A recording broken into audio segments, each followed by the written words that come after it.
you have that knowledge that okay, anytime I'm in need of this, I can actually like make use of it.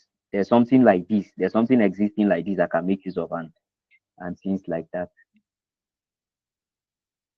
All right.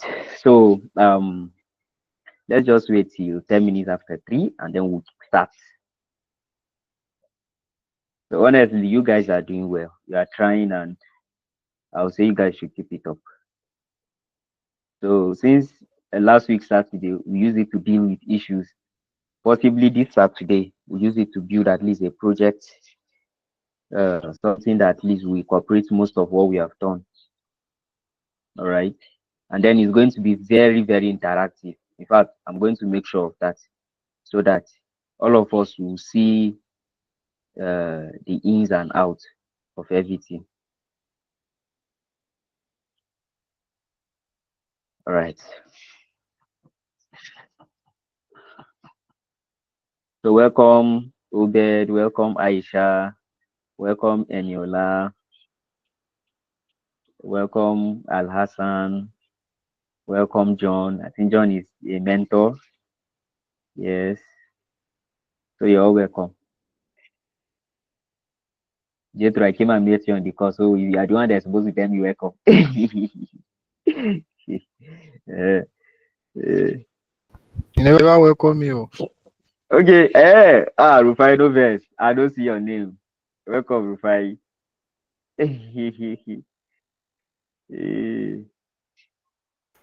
uh, Boss, you are welcome. Me, Mama, as thank well. you. Yeah. Okay. So it's 9 minutes already. Let me start sharing my screen. All right. So once you start seeing my screen, please you let me know. All right. Okay. Good. All right. So today will be, but hope like the mic is clear. The sound coming from the mic. Okay. Okay. That means it's clear. No problem. So today we'll be looking at asynchronous JavaScript, right? Another asynchronous JavaScript, we'll be looking at the introduction, we'll be looking at callbacks, we'll be looking at promises, and also we'll be looking at async and await, or async await. The reason why they always put them together like this is because whenever you are making use of async, you always have to use await. So two of them are like inseparable twins. So yeah, so that's it. Now, so introduction to asynchronous JavaScript. So now, if you look at JavaScript the way it is a single-threaded language. So what it means by a single-threaded language is, let this my this thing come up. I don't know. Let my run JS come up. So what it means by is single-threaded is that it is how you write your program. That is how it's going to be executed. So let's say I write my program and my program have like 100 lines of code. All right. So let's say I wrote a program, right? I say const name equal to, let's say, Java script, all right? And then I said console.log name. And then I came again, I say const h, right? Equal to, or let's be using classes. I say classes, let's be using object. So let's say const student, right? These students now will say they have name now, let's say Java script, and then age, let's say they are 50 years old, and then let's say is new, right? So for the student is not a new student, all right. And then I come here and now say if is new, right? Student dot age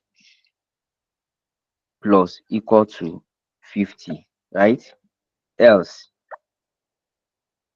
okay, plus equal to, let's say, 1, yeah. Else, student dot age minus equal to or let me use a bigger number, 5, instead of, right? So, and then, okay, is new is not defined. Sorry, student dot is new. Yeah, 45. So now, if you look at this one, right, the way this program is now, writing JavaScript, why they call it single threaded is that as you write JavaScript, it executes it line by line. So if at any point there's an issue on any line, that is where that JavaScript code will stop executing. All right. So for instance, let's look at this code we just wrote now. Now, of course, we created an object called students and we gave it the object fields, name, age, and is new. So what we are doing now is we try to check if it's new. Remember, if checks if a statement is true. So it will check student dot is new. Is it false? Is it true? No, it's not true. Is new is actually false. So it will not execute this part of the code. Instead, it will go and execute this part. All right. So it means that what it's going to do, it will pick the student.age. Student.age now will be 50, right? It will subtract 5 from it. So that's why I see here, what we are having here is 45. Because 50 minus 5 will give us 45. So now the way JavaScript works, just like I said, it's single threaded. It works from down up. So let's say peradventure, this is the code that is going to work. This one is false, so this one will not work. But if before we get to our else statement, if we have a problem, let's say we have mm, maybe an issue. Let me just bring an issue up here, and let me see. Okay, instead of this, let me do this. Right.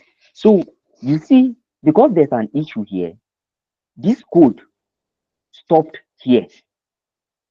Look at it. It was here that the code actually stopped. It stopped at this exact point. From here, it was going well until when it got to this point here. Why? Because of at this point, what I'm supposed to put here is not a comma. It's actually a semicolon. Do you understand? So now let's say, for instance, let me show you the okay. Let's say, for instance, now we change this one to true. That means is this statement that is going to be executed. So what if I make a mistake here? So are you seeing it? Now, why is this thing coming up? This thing is coming up because I need to first of all access this student.age. You understand? And in accessing this student.age now, that's where the error will now come up, because at the end of this one is not expecting to get a comma, is expecting to get a semicolon. So this is what it by JavaScript is single threaded from top to down. So let's say, for instance, we wrote a program that what the program is supposed to do is we'll be able to like upload a file. You understand? But before okay, good, like WhatsApp now. Yes, let's use WhatsApp as an example. Hope you know if you are uploading a status on WhatsApp, hope you know if anybody should send you a message, the message will still keep on coming, even in the process of you trying to upload a status or upload an image, right? Other things will still keep on happening. For you uploading an image, it will not stop anything. So that is what is making that impossible is what is known as asynchronous, right? That's what they call async, asynchronous, right? If it were synchronous, that's being single threaded. Anytime you want to upload a status, anytime you want to upload picture to Facebook or WhatsApp, every other thing must wait until your picture finish uploading before they will continue. Because what it means is that any process running, that process will only be the one running until it's finished. Is when that process finish running, that's when another one can now start or can now continue. But with asynchronous now, you can be running different processes at the same time. You uploading an image or uploading a status on WhatsApp or Facebook is a process. Somebody sending you a message on WhatsApp or Facebook is another process. You understand? So now, if your code is to be asynchronous, just like how JavaScript is by default, it means that anytime you're uploading a status or you're uploading an image or you're uploading a video, to any of these social media platforms, no any other thing is going to work. Your messages will not work. If somebody send you a message, it will not, the message will not come. The message will be waiting, it will be hanging, it will hang. Any other thing will hang until your image or your status finish uploading. That's when the messages that will send to you will now start coming in. You understand? So that is where this asynchronous is coming in. What asynchronous do is that it makes sure all the processes are running. One process that is still in the process of running should not block another one from running. Because my own no work, no me say your own no go work.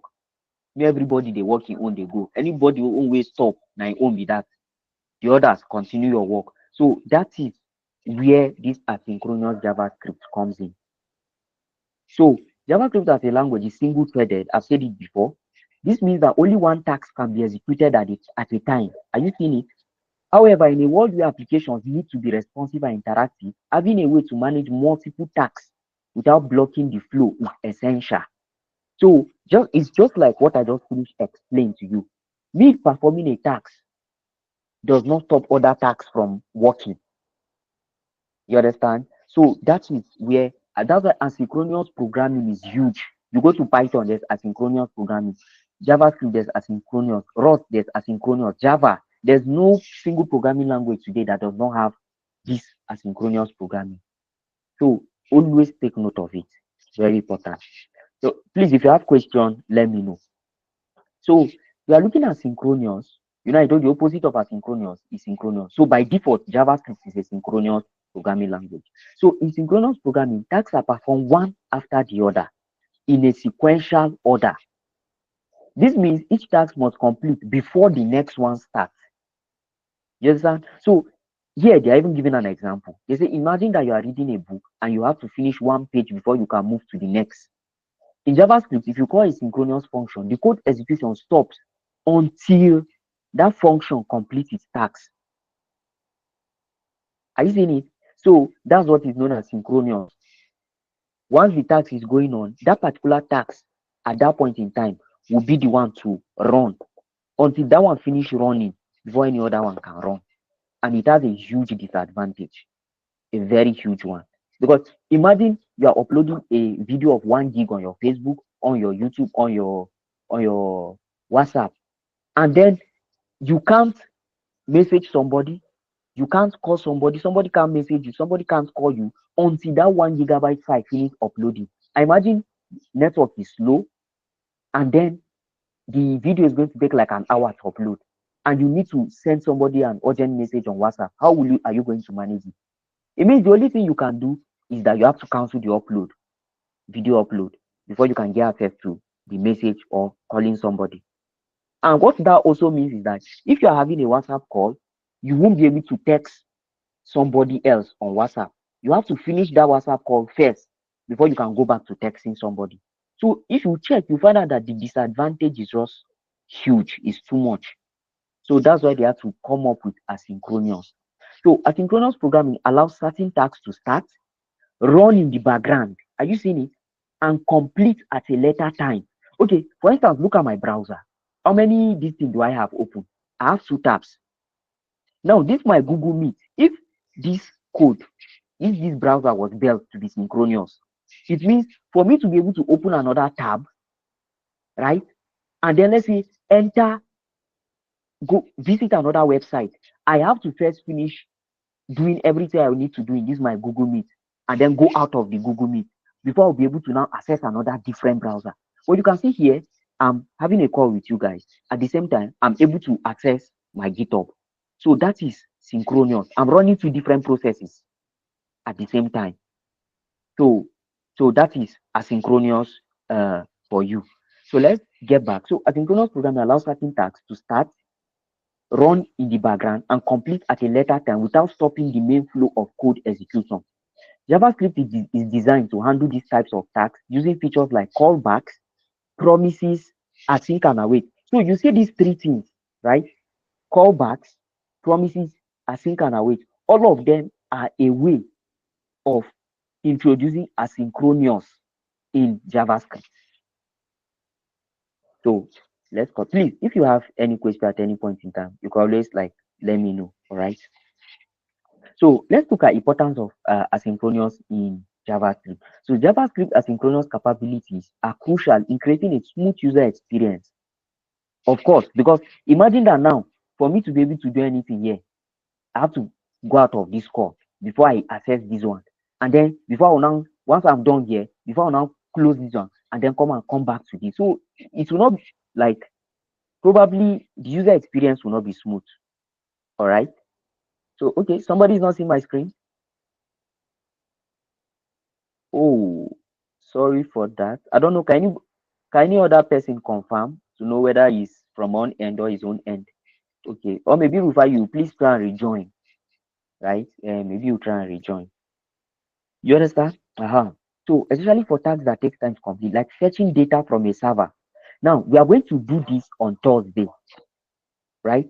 That's when we are dealing with API, fetching off. When we are dealing with API, fetching data from an API, we'll still do that because this thing based on your curriculum, we are supposed to look at asynchronous as the basics, then before looking at that other one. All right. So waiting for user input or reading large files. And you see, we even talked about this, either downloading a large file or uploading a large file. So you see, without asynchronous programming, these operations would block the entire program. Are you seeing it? Making the app all responsive until the task finishes. So imagine you build an app, and in the app, once somebody is uploading his picture or downloading his picture, he will not be able to use the app until the download finishes. You know, it's not a beautiful experience. In fact, users might end up not wanting to use your application again. Ehem. So non-blocking execution. By allowing code to run in the background, asynchronous programming ensures that time-consuming tasks don't block other operations. You see the same thing I was saying. That's why on YouTube, you can be uploading your video at the same time watching another video. Why? Because of it. The YouTube is built using asynchronous programming. If not, what would have happened is that so far you're uploading a video, you will not be able to watch another video because uploading video will block every other code from working. So this leads to a more interactive and responsive user interface. So now callbacks in JavaScript. So now we are looking at the first one, which is callbacks. So callbacks in JavaScript. Say a callback is a function that is passed into another function as an argument. I think when we're dealing with arrow functions, I made mention of some people refer arrow functions as callback functions simply because, and although I was specific that day, I said, although just know that any function you pass in as argument to another function is actually called a callback function. You understand? So it's not necessarily only arrow function that can be used as a callback function, but majority of the time, arrow functions are the ones that are normally used as callback functions. All right. So it's executed after some operations or task is complete. So instead of running immediately, the callback function is called back. So now callback is from the name called back. Now called back simply means maybe something was done already. So for this particular one, we are calling it to now work for us. We are calling it back. Something have worked for us. But then we are not calling this particular one back to come and work again. So you understand, like it's that's the way I picture it. All right. So once the operation is finished, okay, this technique enables JavaScript to perform tasks asynchronously without blocking other code from running. So callbacks provide a way to handle asynchronous events without stopping the program's main execution flow. By using callbacks, we can start a task, let it run, and tell JavaScript what to do once that task finishes, keeping the application responsive. So let's look at the next slide. So let's look at examples of functions that use callbacks. Remember what we say callbacks are. Callbacks are when you pass another function as an argument, right? It's a function that is passed into another function as an argument. So now many built-in JavaScript functions utilize callbacks to handle asynchronous tasks. Now look at all the callbacks we have. Number one, we have set timeout. So the set timeout function is used to delay the execution of a piece of code. It accepts a callback function that will run after a specified delay. So are you guys seeing it? So set timeout is a function on its own. Oh. And what it does. So it's actually far. If you can zoom it a bit, sorry. Okay. Sorry.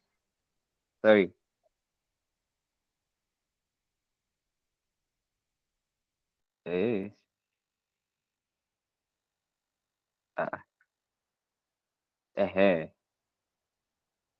uh, So good. Is it all right now? Is it better now? Hello? Okay. No problem. So set timeout.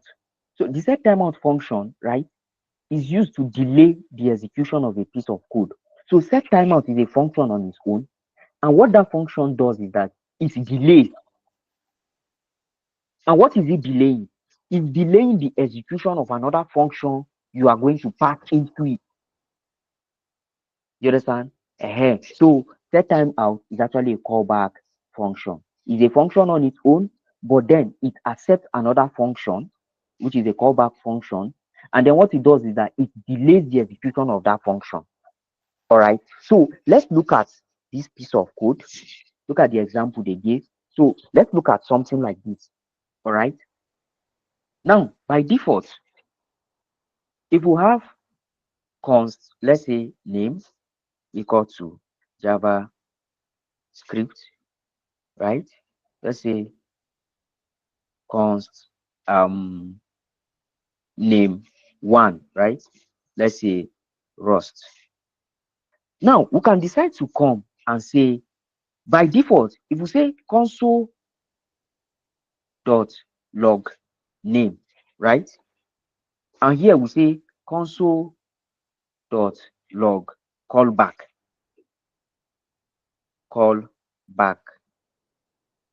function, and then we say console dot log name one. Just the execution of flow of JavaScript that it will start up here and down. So it will call JavaScript first. Look at based on the distance, we say it should print a name first. Name is what JavaScript. Next, it should print callback function, which was the next thing he did. Then finally, it should print name one, and name one is Rust, which was what he did. So, but then if we are to make use of, we can use a callback function to delay the printing of this one.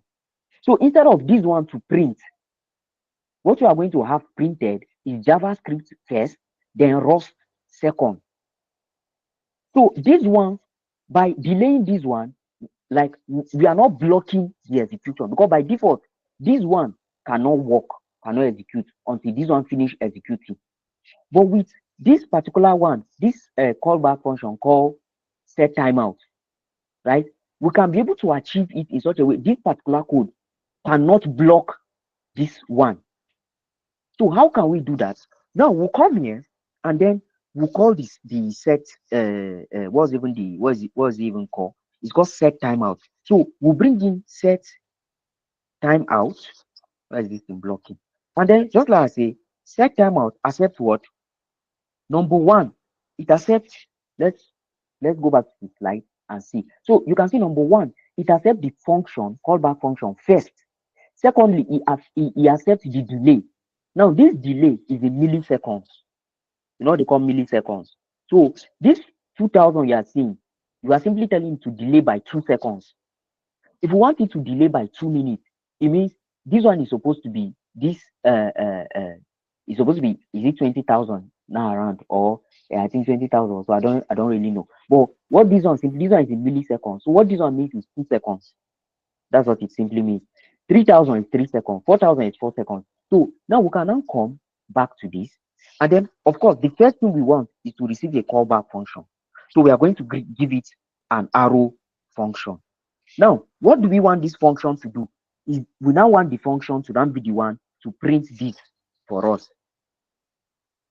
And then remember, secondly, we say first, it takes in a function. Secondly, what does it do? It takes in the delay. Now we want to delay it by, let's say we delay it by 5 seconds. All right. Now let's watch what is going to happen. You can see. So do you see that it printed this first?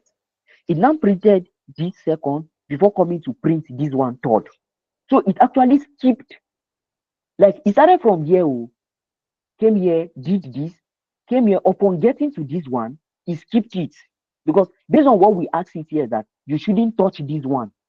Anything here, don't touch it until after 5 seconds. So it skipped it, and then it came here straight up. So it's after this one now got to 5 seconds before it was now finally executed. So this one was not able to block the flow of execution. The flow of execution went from this straight up to this. Why? Because these are an asynchronous code that is telling the code to ignore me for 5 seconds and continue doing your work. Once it's 5 seconds, you can come back to me. So do we get the explanation? Okay. I'm only seeing a thumb from Aisha. Okay. Okay. Now there are plenty. So please, if there's any point in time where you are missing it or you have a question, please let me know. All right. It's very essential we understand this aspect of programming asynchronous. So that is your set timeout. Now, the second one we have. So this, oh, sorry for this. So the second one we have here is the set interval. So look at this, the set interval is similar to set timeout, but it repeatedly calls the callback function at the specified interval. So unlike the only difference between these two, set timeout and set interval, is that set timeout, from the word timeout, it does it just, it executes it just once, and that's all. Set interval, we keep on executing it. For instance, this set timeout now in our code, you know what we did here was that, okay, please we'll execute this code after 5 seconds, and it will execute it just once. Now, if we are to use set interval, or is it set timeout interval? Let me be sure. If you have to use set interval, right? Set interval. What is going to happen is that this code will be executing after every 5 seconds. So after 5 seconds, it executes it. After 5 seconds, again, it will execute it. Are you seeing it? After another 5 seconds, it will execute it again. Are you seeing it? After another, it will execute it again. So that is the difference between set timeouts and set interval. Set interval will just keep on executing the code after that particular timeout you set, which of course here in our code we set it to be 5 seconds. After every 5 seconds, it will keep running this code here. So that is set. So let me change it before it go and cause problem. Let me disable it. So that's your set interval. Then the next one, event listener. Everybody knows about this. So sorry. So event listener in itself is actually an asynchronous code, right? Why? Because okay, look at why is it asynchronous? As I am on this page now, right? Nothing is going to happen, right? For me to be able to look at more options, I need to come and click here, right? Once I click here now, you can see this one popping up. All right. Okay, Obed, please go on. This a set timeout function. Yes. It's a kind of you can use it to do something like a countdown timer that will be minusing like 1 second. That will be reducing 1 every second, something like that. Yes. Yes, you can also do that. Okay. You understand? Yes, you can. The most important thing, all right, is the function you are passing into it. Now, if like what I want to do is after every 5 seconds to be increasing a count, what I just need to do here is to create a variable. Name it let's count and then give it 0. All right. Now I'm going to make this one to be 1 seconds. Are you getting it? And then here I'll put a function. The function I'm going to put here is a function that, okay, I want you to be adding 1 to the number of counts for every second. So what am I going to do here? It means I'm going to bring in my count and I'm going to be adding 1 to it. All right. And then here, after adding this one, what I want to do is to be printing, to be console, to print it out, right? to print my value of count. So now let's look at this. 1, 2, 3, 4, 5. So for every second, it will keep adding 1 to the number of counts. You understand? So that is how these things work. They by themselves, they just execute after the time you've set. Whatsoever thing you want them to execute is left for you to decide. So do you get it? Yes, I get it. I get it. Okay. All right. Beautiful. So any other question before we continue? All right. So just like I was explaining, your event listener is also a callback. If you guys remember the code we have been writing, right? Let me open one of them. I think I should still have one on my.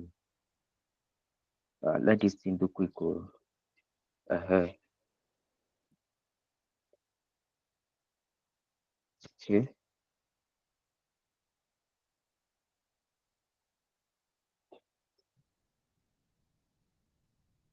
Okay. Uh-huh.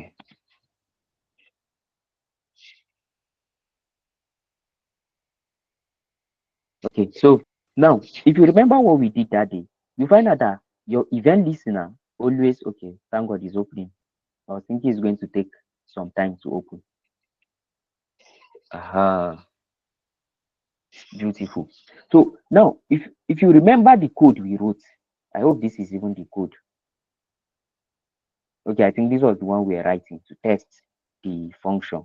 Okay, so we're supposed to have a project. Where did I save this project? Okay, yeah, I've seen it. Uh-huh. Uh-huh. So if you look at what we did, right, with our add event listener, you find out that the add event listener will take in either a click or a key press or whatsoever event you want it to listen to. And then next, we are passing in a callback function into it. All right. Remember, it's because of here we have not done arrow functions. That's why we did this. Right now, we can actually change it to something like this, right? And then we'll still get exactly what we want. You can change it to an arrow function like this, and we'll still get exactly what we want. So if you observe add event listener, what it does is to listen to this. Now, if so far I'm not interested in my reset button, I can just come and press decrease button without pressing reset button. And my program execution is going to jump from this line 23 straight to this my decrease button. Because why?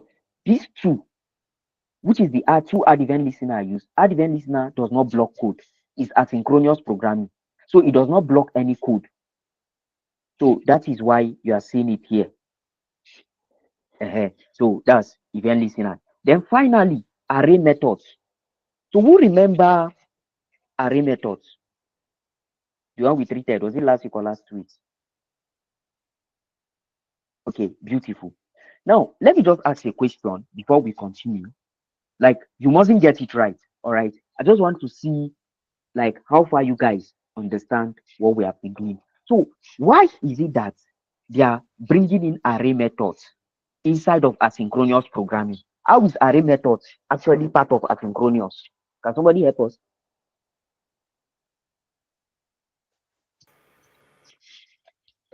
So I think it's because of the iteration. Okay, okay, okay, all right.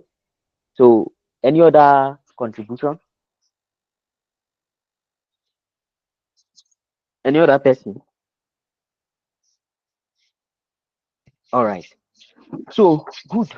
I want us to just practicalize something quickly. Let's observe. Let's just practicalize something. Sharp, sharp. Let's say we have an array, right? Let's say okay, good. Let me even use this.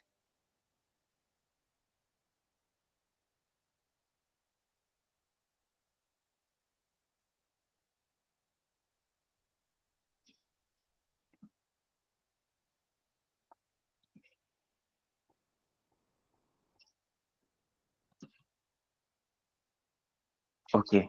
So now let's use the map method. We know how the map method works. All right. It takes.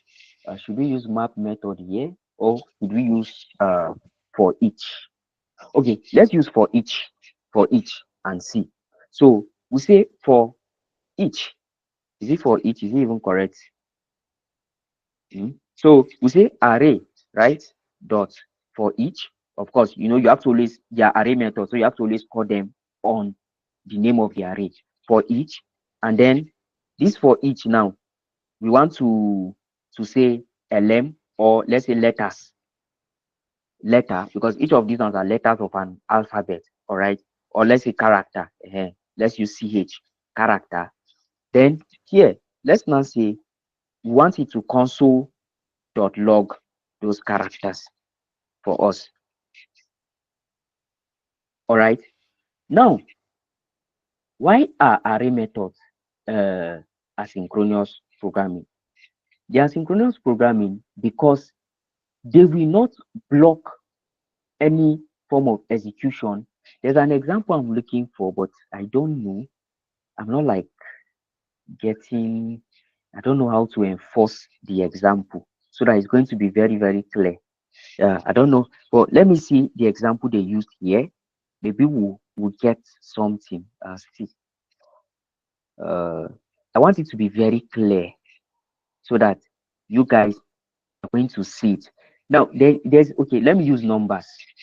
Let me use numbers and see. There's something I'm looking for.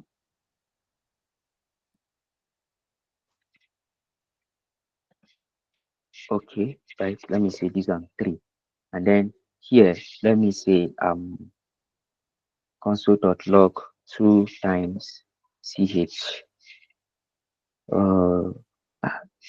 Okay. It's not still giving me what I want. For I'm coming for let I of array, right? Console.log I. I. Okay. Now, beautiful. Now, what do you guys see? What is happening here? Okay, let's even analyze this code. From this code we have, if we are working with synchronous code, what it simply means is that what we are expecting to have here in this case, right, for this function, what we are expecting is 2, 4, because we say 2 times ch, and each of these, let me use number here, so that people will not say where is ch. Now we are dealing with number. Good. So it means that what we are supposed to have first printed out, we are supposed to have this one running first before this one running. So in running of this one, we are supposed to have 2, 4, because 1 times 2 is 2, 2 times 2 is 4, 2 times 8 is 16, 4 times 2 is 8, 10 times 2 is 20, and 3 times 2 is 6. All right. So what we are supposed to have, we are supposed to have 2, 4, 16. After 16, what are we supposed to have? 8. After 8, we are supposed to have 20. After 20, we are supposed to have 6. That's after we must have this. That's when this one will now come. Then for this one, what we are expected to be having here is, of course, we are just printing out each of them here. It's supposed to be 1, 2, 8, 4, 10, and 3. But look at what we are having here. We are having 2, 4, 16, which is from this for each. But then we are not having 1. Now, where is 1 coming from? Of course, 1 is coming from this place. And then next, we have 8. Now, we have gone back to this. Then next, we have 20, which is still this. And next, we have 6, which is still this. Before the thing now continued with this function, which is now what? 2, 8, 4, 10, 3. So that is to show you that array methods does not block code execution. That's why when he did 2, 4, 16, it jumped from here. It was not supposed to jump. This one was supposed to finish his work. If it were asynchronous, that's synchronous. If this one is supposed to finish his work before even thinking of this, but because it's asynchronous, this one was doing his work. When he got to this place, he now allowed this one too to at least do small work. Why? Probably there was a delay in printing of 8. After the thing printed 2, 4, 16, probably there was a delay. So since there was a little delay, it did not block it and say, wait for me till I finish. It was like, okay, Oga for loop, I better continue work. Make I finish what I do first. So this one printed 1, and after this one printed 1, this one took over to continue where it actually stopped. So this is the reason why they say array methods are asynchronous. They don't block code execution of anything. So far, in the process of executing, it got to a point where there will be a little delay. It will allow the code to continue going until when it's done with what it's presently doing.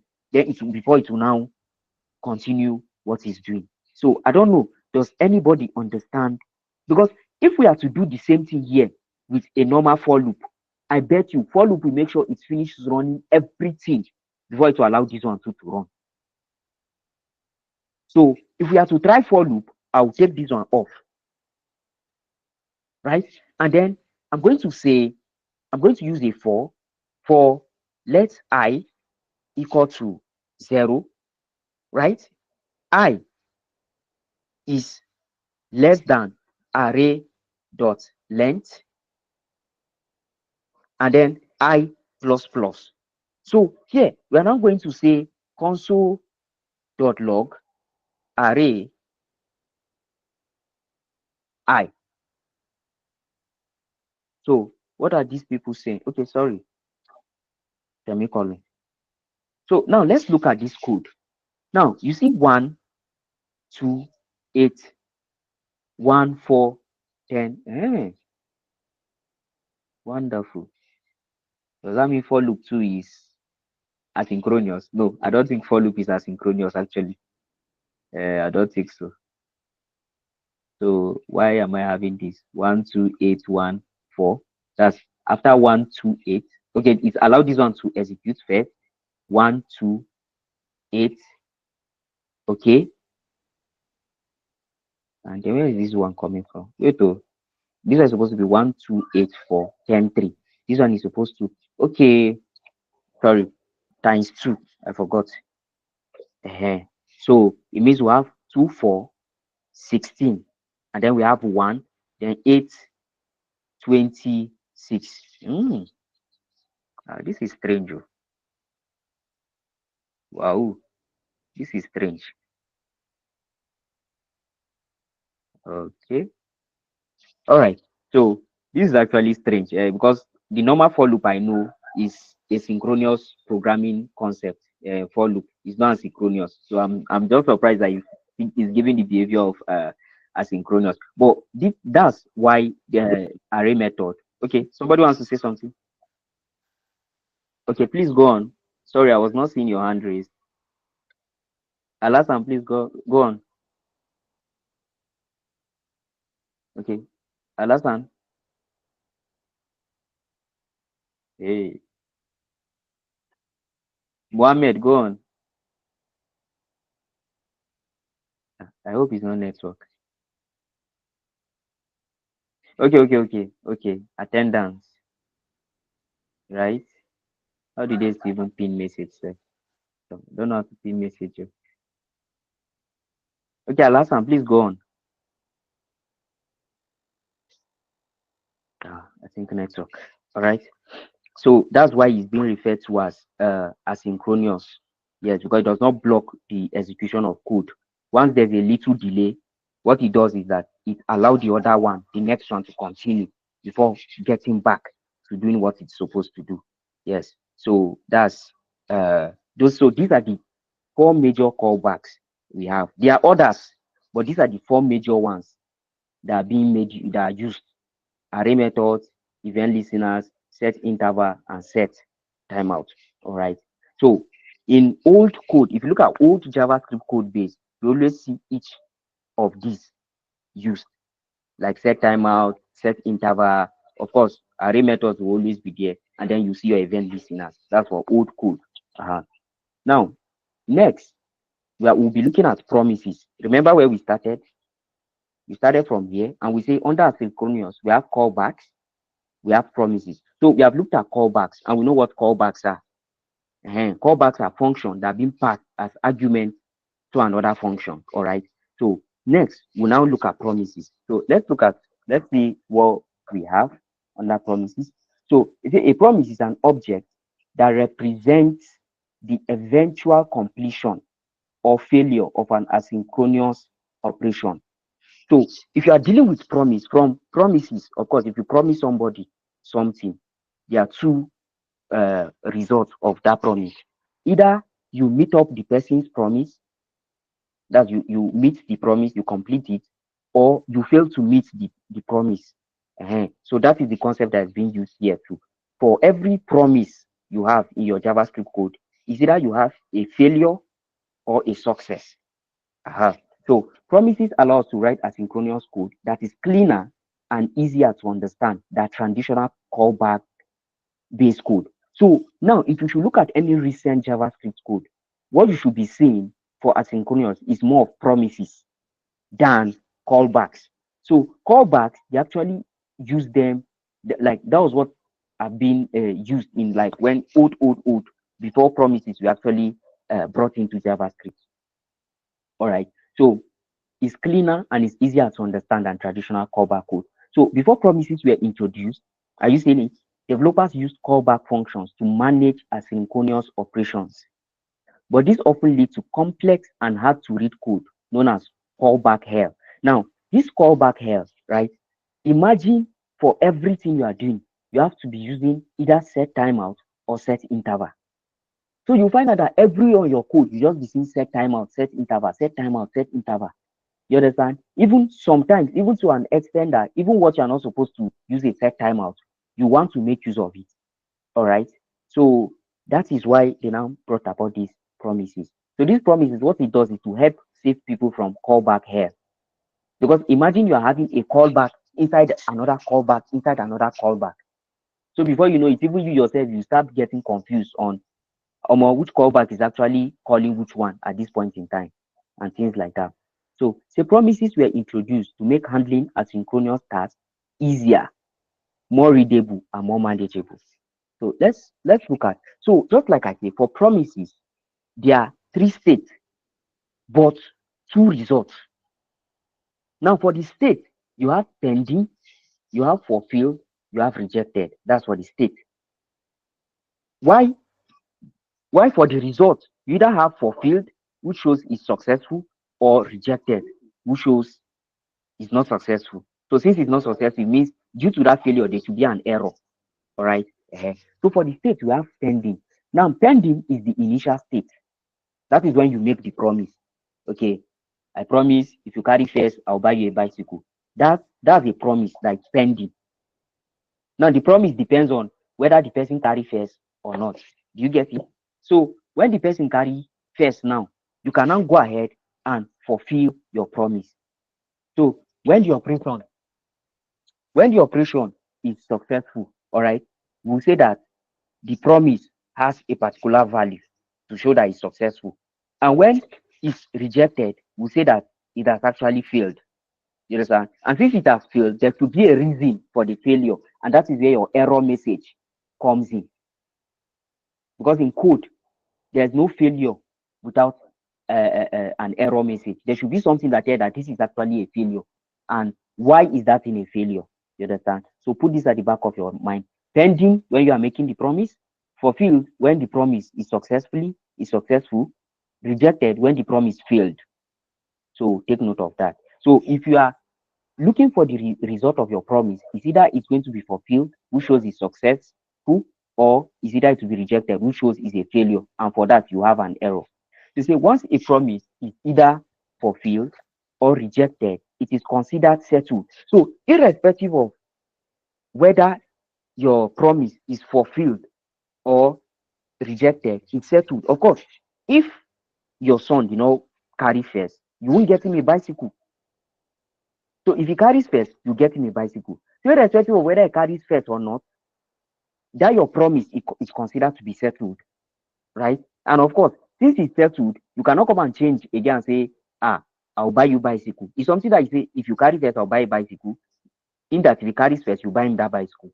If he does not carry first, you won't buy him the bicycle. So at that point in time, if he carries first, you get a bicycle. If he does not carry first, you won't get him a bicycle. The matter, your promise, the promise you made is considered settled, irrespective of the situation. Either it became a success or a failure. And at that point in time, just like they said here, you can't change the state again. If a promise is fulfilled, you can't go and change it to being rejected or to being a failed promise. If your promise is failed, you can't go back and change it to be a successful or a fulfilled promise. So that's just what they are trying to say in this case. So please, if you have any question, you can, I'm not seeing the Google Meet screen. All right. So you can always like voice out. And please, I think they dropped the attendance sheet. All right. So please do well to like enter your name and every necessary information that's required of you. All right. So let's look at creating and using promises. So to create a promise, we use the promise constructor. I believe you guys, we have done constructor in our last week, one of the classes. So when they say promise constructor, at least you should understand. So of course, constructor too is a function. It's just like a function that initializes a class. So promise constructor too is a function that initializes a promise. So put it at the back of your mind. So passing it a function, often called the executor function. So you see that your promise constructor accepts a function, right? And that function has two parameters, a resolve and a reject, right?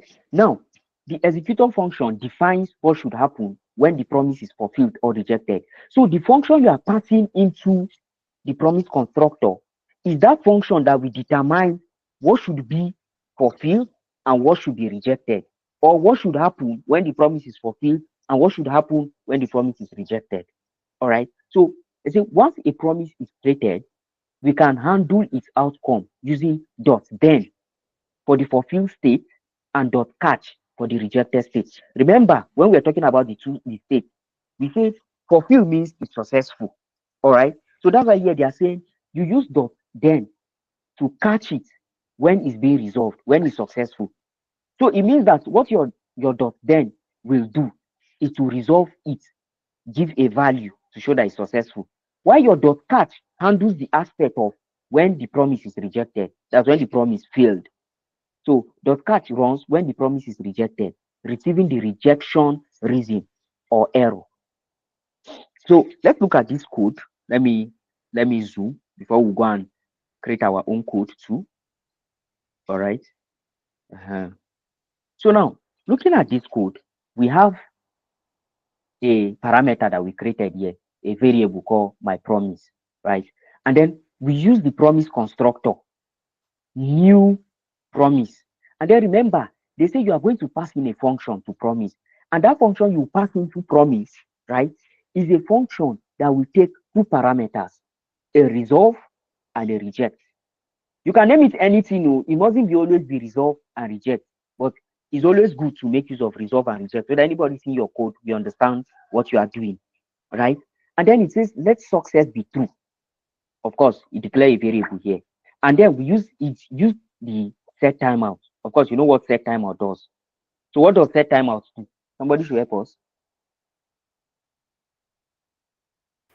It delays the execution of the code, given Beautiful. the specified time. Beautiful. So what this one is actually checking is if success is going, if check for true statement. So by saying if success, it's trying to say if success is true, then resolve it. Remember, the resolve take care of a promise fulfilled, the reject takes care of a promise failed. Why else? That's in a situation where this success is not true. Reject it. And what are you rejecting? Reject it with this message. Why for this one? Resolve it with this message.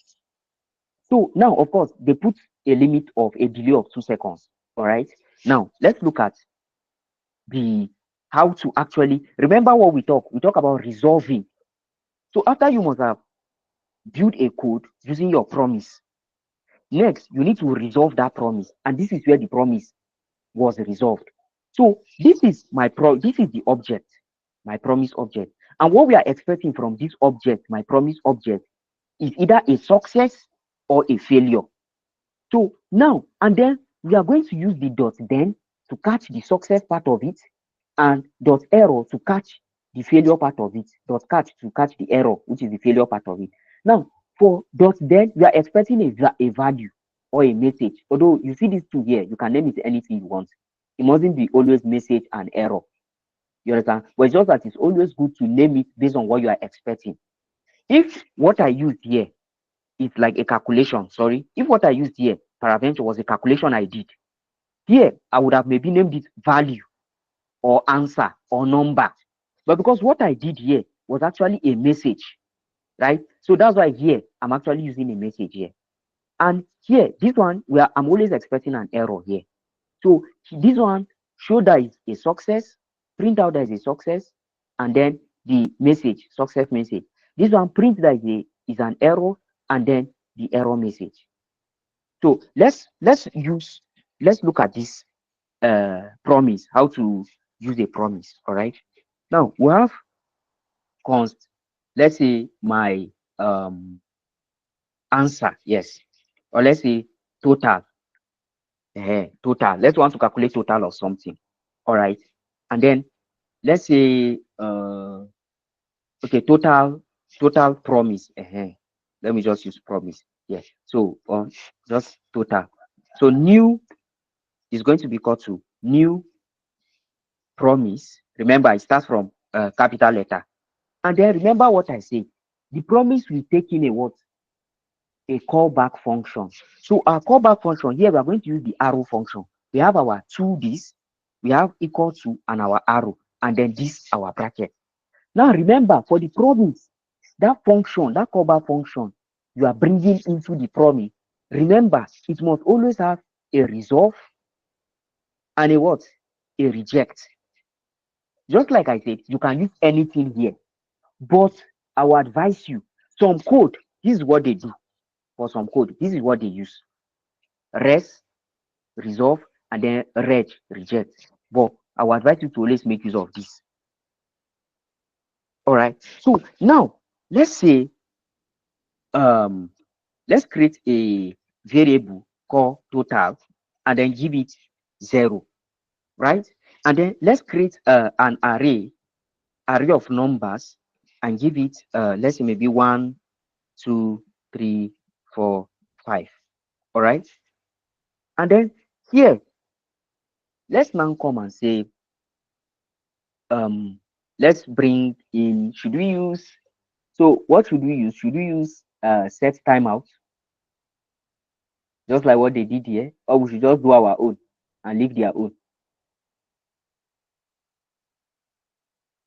Anyone is cool. Anyone. All right. So now let's now say for, right, let I of array norm, all right, total plus equal to I. Now who can tell me what I just did here? Somebody should help us. We are summing all the numbers inside the array. Beautiful. Beautiful. All right. So what we are doing eventually is that we are adding the numbers inside our array. Sorry, let me quickly plug something.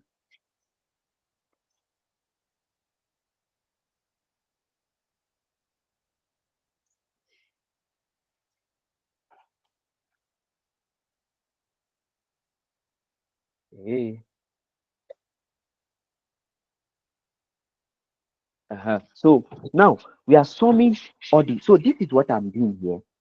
Let total be 0. I've made total 0. And why did I use let? Because I'm planning to change total. And here I can use let or const. It will still give me the same outcome. And this is an array. So what I'm doing here is that I'm going over all the elements of the array, one after the other. 1, 2, 3, 4, and 5. And I'm adding them. I'm summing them up and adding them to this total. All right. And then after doing this, what I want to check is if my number is up to or greater than 10.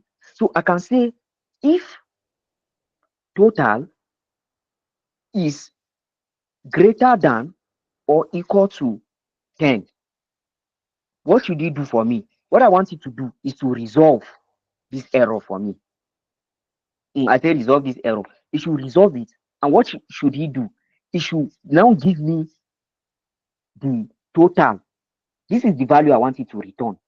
If this promise becomes a success, you resolve it. While you check, if it's a failure, you reject it. So I'm resolving that if it's a success, if truly this total is greater or equal to 10, what it should do is that it should resolve it for me as success. Then else, if not, I want it to reject it for me as failure. And in the rejection, I want it to say not up to 10. Let me say total is not up to 10. All right. So yeah, we have this. Now remember that for this thing, what are they calling it? For a promise, we need to resolve it. Right? This one we have resolved it. So we need to now check our promise, the result of our promise. And that's where our dot then, that's this aspect of the code. That's where it now comes in. Dot then to check for the resolve part, and dot catch to check for the rejected part. Just like how if you declare, if you declare a function, for the function to work, you need to call the function. So it's the same thing we are doing here. Now, what we have done is that we have declared and defined our promise, which is this code here. This is our promise. But what we need to do is to now to get the result of our promise. So to get the result of our promise, that's when we are now using dot then and dot catch. Then for the success part, catch for the error part. So for this one now, what is the name of our promise? The name of our promise is total, or let me say total promise. So that total promise. So here now, we are going to now call it the name total promise. Dot, you can put it on the same line if you want to. If you want, you can put it on the next line, separate line.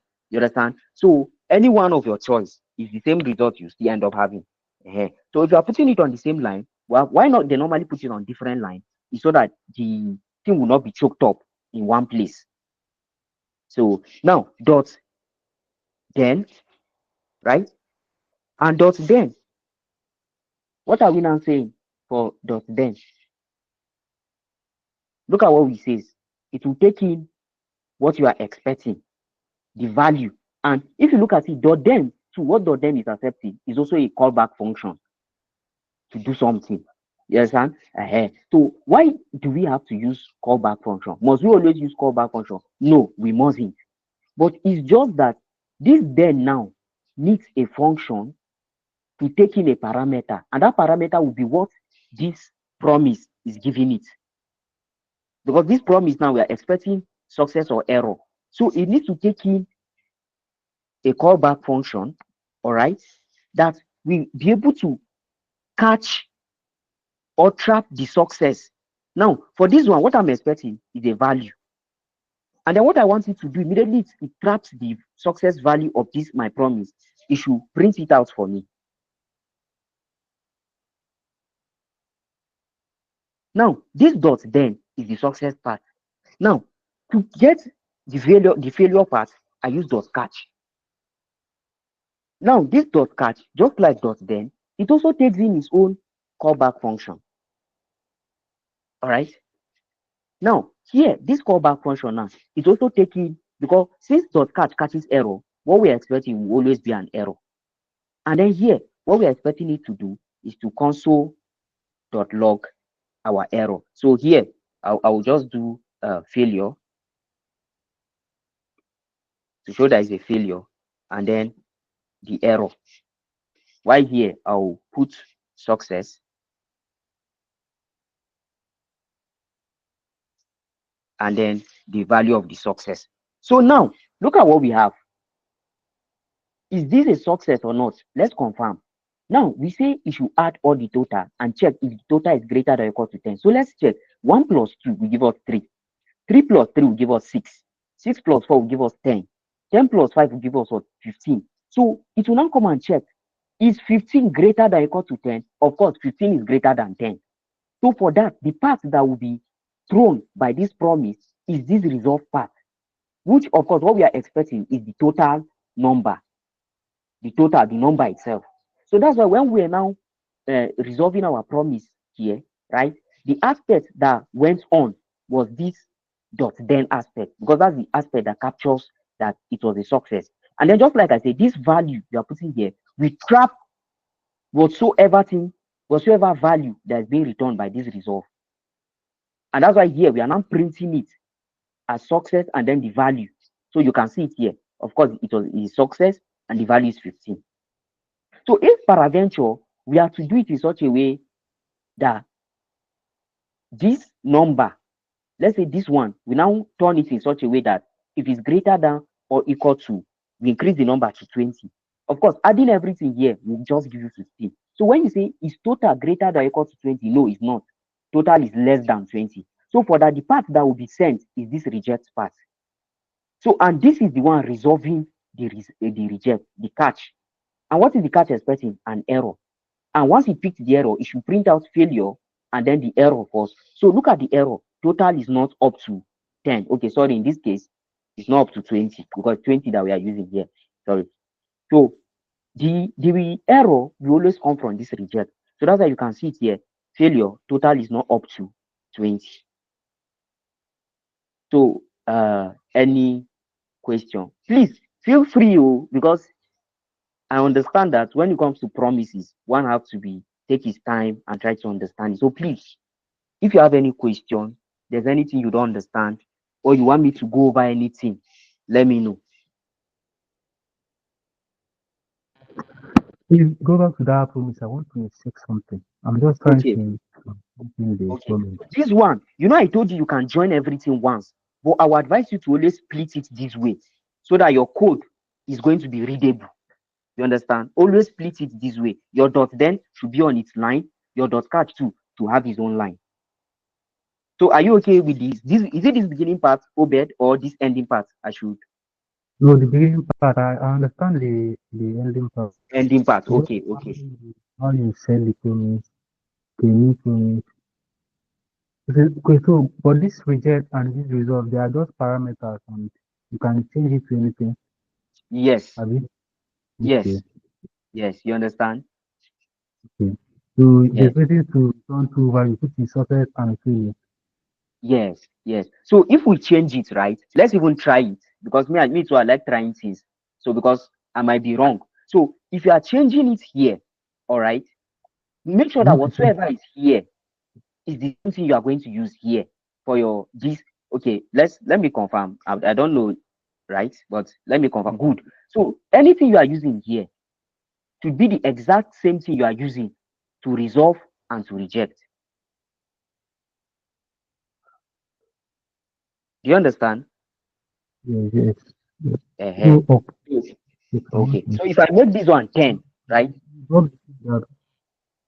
Okay, let me confirm. Let me be sure. Let me be sure. So you see, now I made it in such a way this one is going to be true so that this part will be executed. And you see, it still worked perfectly. Now, if I take it back for it not to work, you see.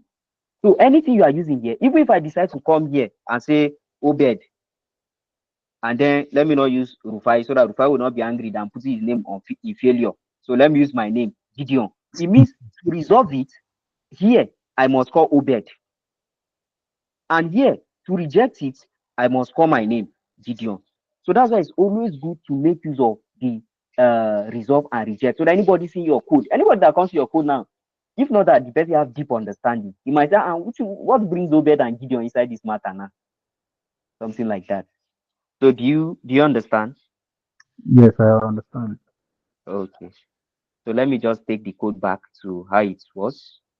Let's get back our resolve and reject. All right. So any other question? Please feel free. Feel free. Okay. Sir, please go back to your code. Sorry. All right. No Yeah. problem. So is it Now this beginning part or down? we the promise check Yes. after failure total is not up to 20. You know, you said that Yes. is the state of the promise Yes. is either the end is either failure or success, Success. right? Yes. Then Yes. this promise, after it is failure, that means it does not agree, it is Yes. rejecting. Now it is Yes. showing promise pending. Yeah. Okay. Here, right? If you look at Yeah, it here, are you seeing it? This promise pending now, I think was as a result of this code here.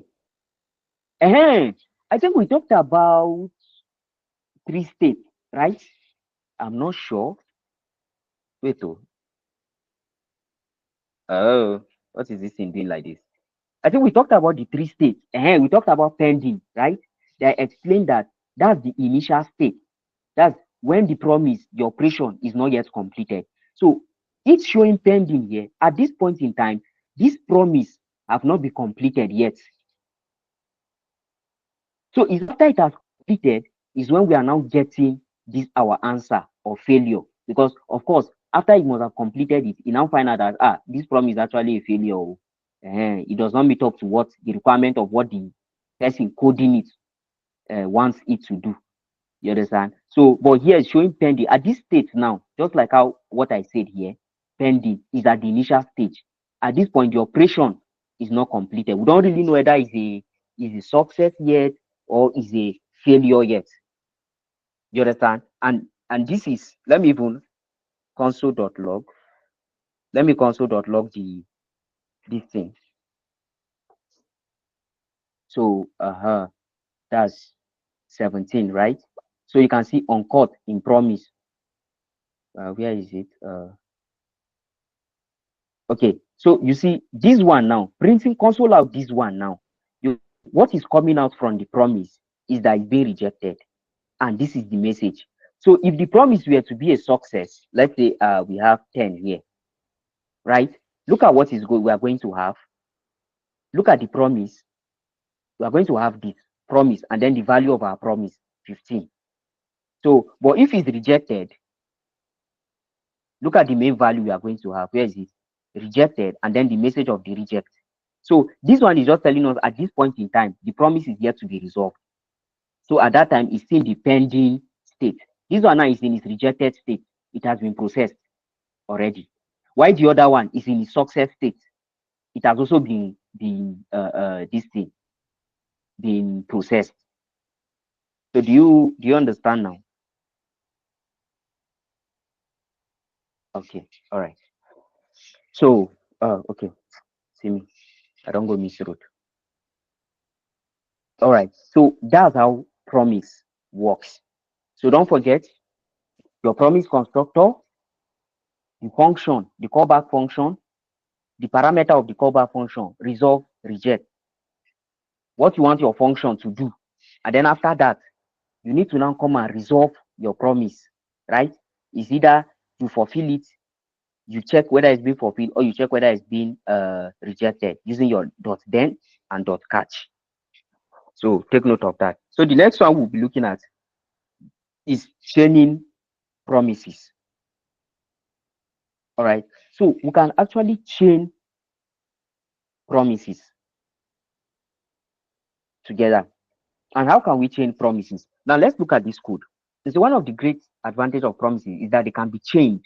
This is especially used when you have multiple asynchronous tasks that need to happen in a sequence. So now this chaining, right, is when you have more than one asynchronous process that you want them to happen one after another. That's why you see they say sequentially. We still come to when you want them to run concurrently. That's you want them running all at the same time. So, but this particular one we'll look at now is the one that you want each and every one of them to run one after the other. You understand?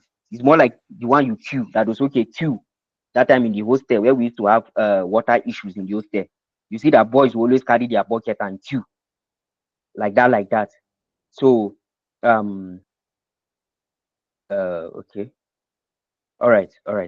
So that's it. So let's look at this one. It says simulate asynchronous task using promises. And then we have first task. What is first task doing? Of course, it's returning new promise. And then we have this. All right. Of course, they use set timeout, but we mustn't always make use of set timeout. We can use any other thing if we want to. The most important thing is that we are making use of promise. So you see second tax, and then you see third tax. So you see all of them, all these ones are all promises, promises, promises. And why are we returning it? Why we did not return anything here? Because this is a promise on its own. But from here now, from what we are having here, all the promises are actually inside the function. And since they are inside a function, the promise should be returned. Because what we are expecting from the function is the value of the promise. So it should be returned. But for what we did, we are not returning it because this is just merely a value. It's not inside of any function. So take note of that. So this is the first function, first task, and it's returning a promise that says first task completed. Look at the time interval. It should be completed in 1 second. This one too should be completed in 1 second. This one should be completed in 1 second. So since we are having 3 different promises to deal with, all right, instead of we coming to resolve all of them, because what we are supposed to do normally is we come to first task, resolve it with then and catch. Come to the second task, resolve it with then and catch. Come to the third task, resolve it with then and catch. But with this chaining promises now, what we can come and do here is we just need the first task.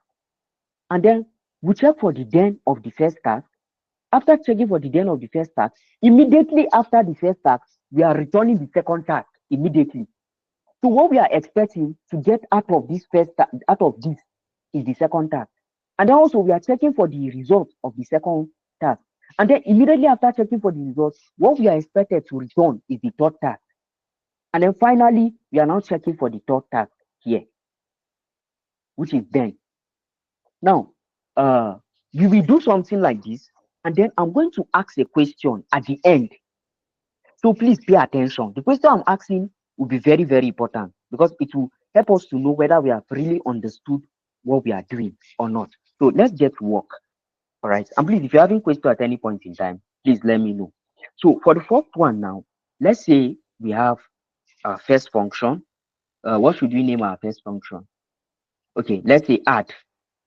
Let's use this normal function that we usually have, right? So add promise. Let me just say add promise. And then this one now is going to now return, sorry, what am I even doing?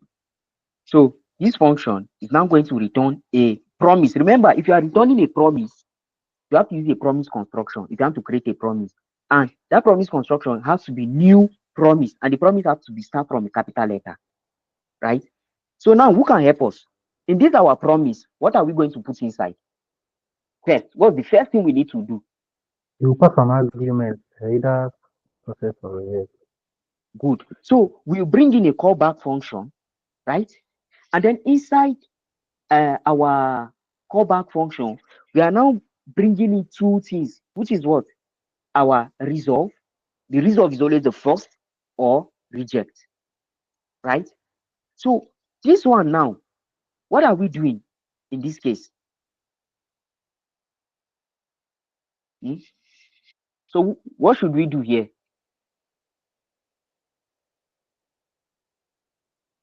I didn't get you, sister.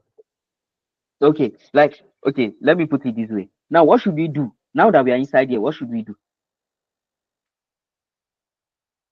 Of course, let's say this function we take in 2 numbers. Let's say A and B.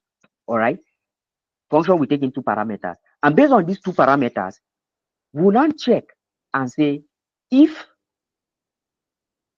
A plus B is greater than 10, right? What we want it to do is to resolve and give us our answer of A plus B, right? Or instead, let me do it this way. Let sum equal to A plus B, right? And then we'll now check if sum is greater than 10, it should resolve it for us and send back sum for us. Else, what should it do? It should reject it.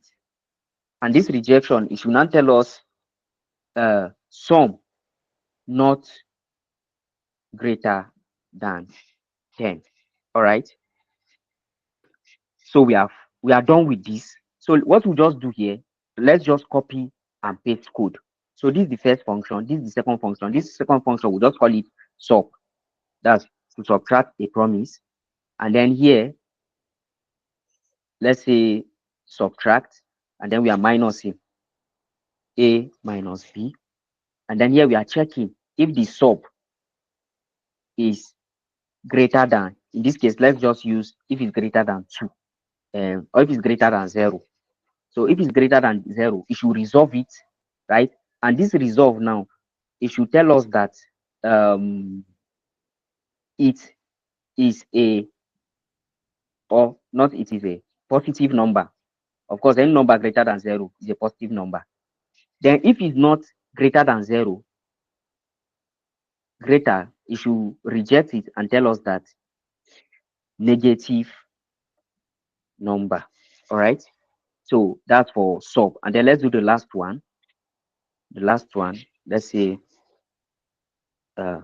it's still going to take 2. This I'm going to name it mol. So here, where is it? Here, I'll just multiply the 2. Then I'm changing this one to mol. So I'm checking if multiplication value is greater than 10. We should put so let's just return the value itself, more. Else we say not greater than 10. So just don't mind me, I'm just combining different things together. So this is my first function, which I'm expecting a promise from this function. This is my second function, which I'm also expecting it to return a promise for me. And this is also my third function, which I'm expecting to return a promise. So now, to resolve all these ones together, that's when that chaining comes in. Now, what are we going to do? First, we look at the first function. What's the name of the first function? Add promise. So we'll come here, we'll call the first function add promise. And then remember, the function accepts 2 parameters, which is what? It accepts A and B. So let's just pass, maybe, let's say start 1 and 2. And then remember, dot then. Let me bring dot then to the next line. So dot then. Remember, dot then takes in what? Also a callback function. So I'm going to use an arrow function. And is expecting a what? Here, for this one, for the success, we are returning a value, the sum. So I'll just say value here, and then I'll say console.log success, and then of course value of the success. Then remember, I want to change all the promises together. I'm done with my first function, which is dealing with the first promise. For the second function now, right? What am I going to do? It means I need to now, immediately after I'm done with this my add promise, I need to return the second function. Now, what's the name of the second function? Sub promise. So I'll come here. I'm returning sub promise. And remember, sub promise is taking how many parameters? Here, 2. So I'll pass in, let's say maybe just 12, and then maybe let's say 9. All right. Now, here, it means that what I'm expecting to come out immediately after this one I finish is this one here, my sub promise. So now I want to resolve my sub promise. And then, of course, we need a callback function. All right. And then here, of course, I think what we need, this for the second one, is a message we're expecting, right? It's a positive number. So we're expecting a message. So I'll say message. And then here, I'm going to console.log, so that is actually a success, and then the message, the success message. Yes. So now I still have one other function having another promise to resolve, which is this third one, which is small promise. It means immediately I'm done with this one, I'm going to return the last one. And remember, this one is taking 2 parameters. Look at it, A and B. So here I'll give it probably 1 and 8. Yes, I'll give it 1 and 8. And then, of course, I want to now resolve this particular one, because by returning it, I'm actually calling it. So dot another then, and then, of course, message, because that's what I'm expecting too for this one. Look at it. Okay, I'm expecting a value, sorry, not a message. So here, or a number. Let me just put a number, right? And then I want it to console.log. It should show that it's a success. And then here, it should print the number of the success. So now, I want to ask us a question, right? This question I want to ask us is, we have then for our add promise, we have then for our more promise, we have another then, the final then. Okay, we have then for sub promise, and we have then for more promise. Now, what about the catch? Because it simply shows that if any of these one fail, if any of these promise fail, there's nothing to show. And you can see it here, it's already telling us on cut. So we are not catching it. Of course, this one have failed, some not greater than 10. Let me check. Which one is having some not greater than 10? Of course, it's this one. So this one is already failing because the numbers I'm passing to it, look at it. Where is it? Where did I call the function? Okay, this is where I call the function. The number I'm passing to it is not up to 10, but I'm not catching the error. So let me ask a question. To catch the error, am I supposed to catch it individually? That for each of the functions, I'm going to use a catch, or am I just using one catch for everything? So that is where my question is coming from. So I'm waiting for contributions. So you use one card for everything. Okay, is it I'm using one card for everything, or for this one add promise? I'll say add promise to see your catch. For more promise, I'll say more promise to see your catch. For No, sub at promise, the I'll say end. sub promise At the end. at the end. Okay, beautiful. So because I say beautiful does not mean it's correct. Oh, I just want to. So anybody with any contrary opinion, if somebody say no, sir, we have to catch it for everybody one is supposed to have his own catch. Okay, good. So let's try what she said here and see what we have. Now, okay, before we even go on, you see the advantage of chaining as it is. Now, for the first one, the first function actually passed because if you add 18 plus 10 plus 18 is greater than 10. So we are having a success and the value is being returned as 18. For the second one too, the next one, which is so promise to passed, because we are checking whether a number is positive or negative. And of course, if you do 12 minus 9, it will give you a positive number. So it also passed. Now, but for this last one here, right, what we are checking for this last one, we are checking where is the multiply that if it's greater than 10. Whereas if you do 1 times 8, it's not greater than 10. So what we should be expecting is not a success but a failure. That's why here is warning us that is uncut. So just like what she said, right, to catch this thing now, we say dot catch. And then, of course, remember, catch too takes in a callback function. And what are we catching? Of course, I told you, is always an error. So I'm here, want to console.log that it should show that it's actually a failure. And then it should now show us what is the failure, which is the error itself. So you can see for the first one, it was a success. For the second one, it was a success. But the last one is a failure. And look at what it's saying about the failure, not greater than 10. So, and if you go and check for the mall, we say that if it's a failure, where is it?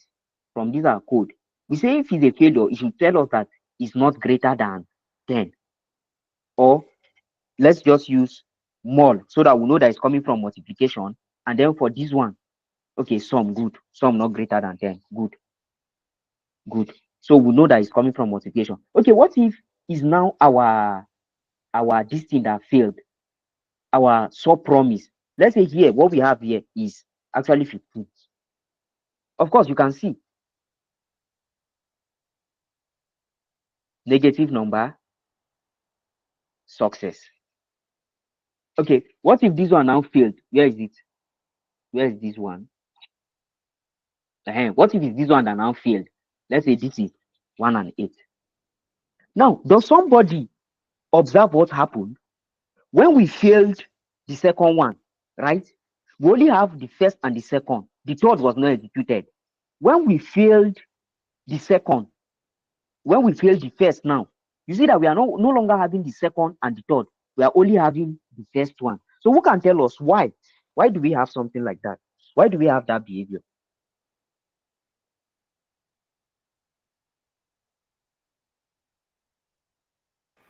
Because it's reading from, there is a point where the code stops reading, and it stops reading when the number sum is not greater than 10. That is where we return add promise. Okay, beautiful. So what is happening here in this case, right? What is happening is that we have our mall, our sub, and also our add, right? Promise. And looking at everything that is going on here, we are executing it sequentially. You understand? So since we're executing it sequentially, it means the second one cannot work if the first one do not work. The third one cannot work if the second one do not work. So that is why you see when we are talking about we said training is a way where you run the code sequentially. You understand? Aha. So you run it one after another. First run, first, okay, second continue. So it's just like they are sharing food. They cannot jump you, number one person. They did not give you food and they jump you to the second person. Some of you I know you can even fight. You say, let me fight for my right. Why they go jump me? The bros see me, he can't jump me, go the second person. You understand? So that is actually what is happening here. That's why it's they call it sequential execution. If first works out, beautiful. Second, continue. If second is being resolved, beautiful. Third, continue. But in a situation where first is not being resolved, it can't go on until the first one is being resolved. By the time we resolve first, it goes to the second. Second too. If second did not resolve, third can't be resolved until second is done resolving. So, like, do you guys understand it now? So I'm in a state of confusion now, Okay.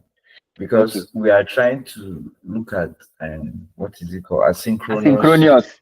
Yes, Yes. and then this is, it allows one function when we were using the Yes. set time out. Yes. So when you started the class, that Yes. second function which we logged, Yes. we delayed Yes. it by 3 seconds, and then Yes. the last one Yes. skipped that one and then ran. And then Yes. now we are talking about promises, and then they are Okay. running sequentially. Okay. Beautiful. Yeah. Thank you for asking that kind of question. Now, when we talked about asynchronous, we say no function is blocking the execution of another. So let's now check whether there's any block here or not. And how can we check? The only way we can check is to call the functions one after the other. All right. So I will first call this one. I will console.log the result. Console.log. Now I'm calling this function. All right. Sorry. So now I'm going to call the second one as well. And then also the third one. So the second one says sub promise. And then the last one says mol promise. So now let's check from what we have here. Is any of the function blocking anyone from executing? For this No, they one we are all printed, executing. Yeah. they are all executing, you understand? So it means none of them is blocking anyone. All of them executed. Now, this training that I'm talking is when you want to resolve it and get the finality of each of the function. So that is when you cannot decide to do it sequentially. That's in such a way you only get the message one after the other. Okay, imagine you want to register for, or let me say, let's say you are coming, you just entered into a new country now. You understand? The first thing you are going to do first in that country is to first get a vehicle to now go to where you'll be staying in that country. That's after they must have cleared you from the airport. You understand? So you can decide to say, okay, this code, though, the way I want it to do, I want it to do a lineup. In that, I want to get the message of this one and make sure this one works first, the way I want it to work, before it moves to the next one. But that does not mean the function has not executed already. Look at them. Look at, I called the three of them. Look at where I called them. I console.log them. In fact, I don't even think it's necessary to console.log them. So let me remove the console.log. Let me just call them as they are, so that you see what I'm saying. So let me just remove the console.log. So you can see all the functions are executing. No one is blocking another. The first one executed, the second one executed, and the third one too executed. 34, 35, 36. Look at it here. 34, 35, 36. So the function execution is not blocked. The code execution is not blocked. Now, what we are blocking by using this chaining is that we are not telling that, okay, we want the real answer of what is. If it's a failure, give us the failure and the message. If it's a success, give us success and the value or the message. But I want it in such a way, if it's don't like, if you are returning failure for the first one, stop there and wait until that thing works. Return the success and then continue with the next one for me to know what is going on. I don't know if you understand with this explanation I just gave. Okay. Alasan, please, you can go on. Like, I see that you have been raising up. You have been raising your hand. Or is it a mistake? It's all right. So, where are we? All right. So, good. Now, let's look at situation where we want to get everything, irrespective of whether it's success or failure. We don't care. Okay, just give us answer, whether we pass or we no pass. We know how it be. Right? So, this is where, okay, sorry. Okay, creating and using promises, chaining, okay. Did I miss? Okay. That should be await.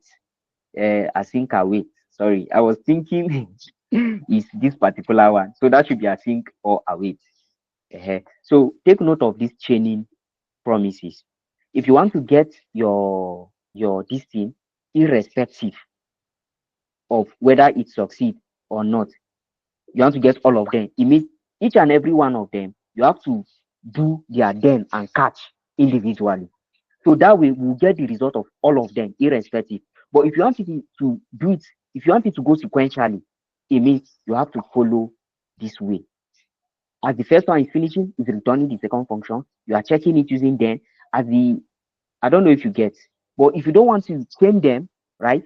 From what we have here, what we'll just do is for everyone who have his own then and his own what are they calling it? His own catch. We'll not need to return anything. So it means we'll come here and do for add. We'll now come also and do for sub, both then and catch. We'll come and do for multiply, for more both catch and then and catch. So that's another way you can resolve it in such a way that you don't want to run it sequentially. So that you are running it sequentially using this method, or you are running it separately in such a way, irrespective of whether it's error, failure, or success. Give me everything. So I hope like you guys understand now. Okay. It's only I shall. Okay. All right. Beautiful. So let's look at what we have next here. So we have error handling in promises. All right. The error handling in promises is straightforward with dot catch. We have talked about dot catch. We have used it already. When an error occurs in any part of a promise chain, the dot catch at the end of the chain, we handle it. And that's why you see here, despite the fact we had long chain of them, at the end, we use dot catch. And this dot catch, irrespective of where error is happening, is occurring, this one, right, will give us exactly what we want. So, of course, remember this one, we are chaining it, running it sequentially. In a situation where we don't want to run it sequentially, let's do it together so that you guys will see what I'm doing. So I'll copy this code, I'll comment this out, right? And then I'm going to, now in this case, I'm not returning promise here. What I'm going to do instead is to take this one, bring it out, and then bring it here.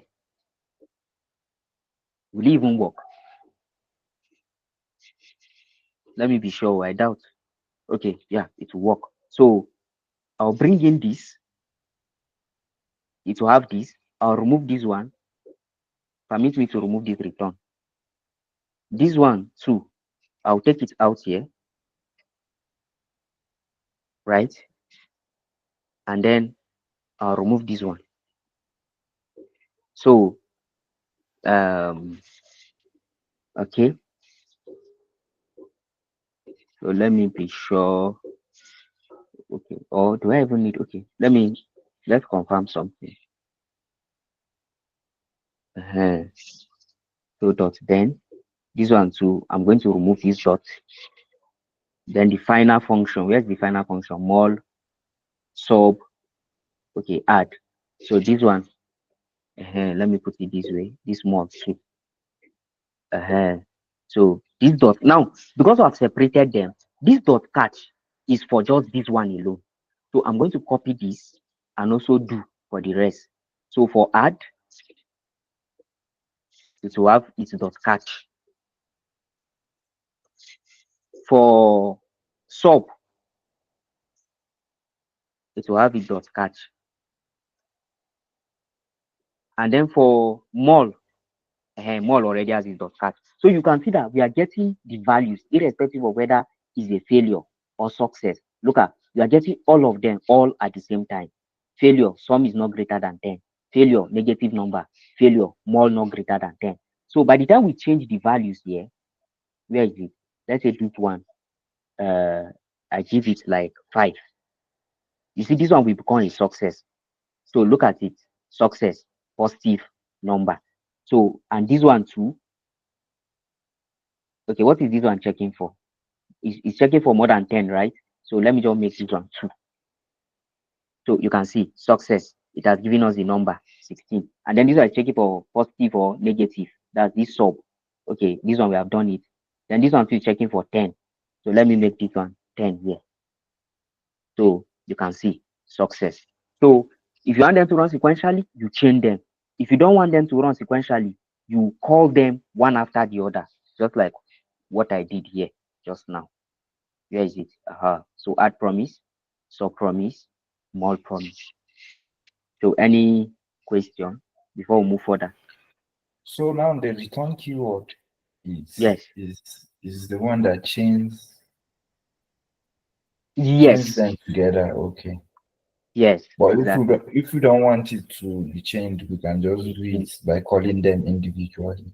Exactly. But chain it, then we use the return. The return. Exactly. Okay. Exactly. Yes.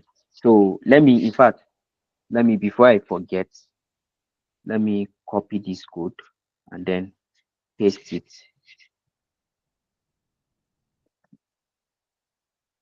MKDIR. So what is today's topic? Asynchronous, right?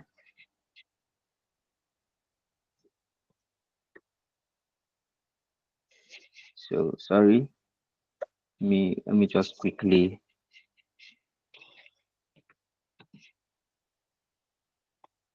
So this one is promises.js.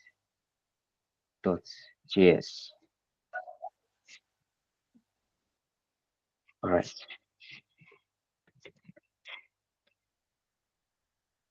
Okay.